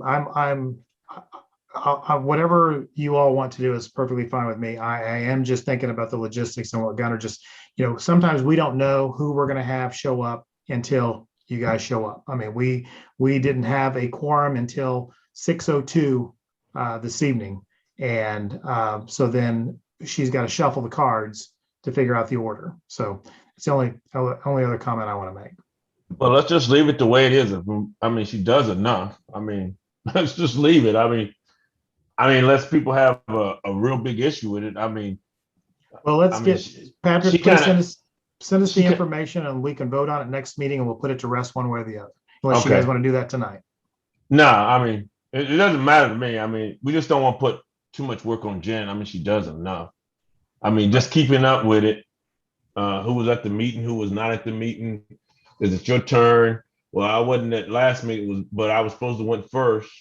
And You're already can't killing me, Connolly. okay. All right, I'll leave it alone. Okay.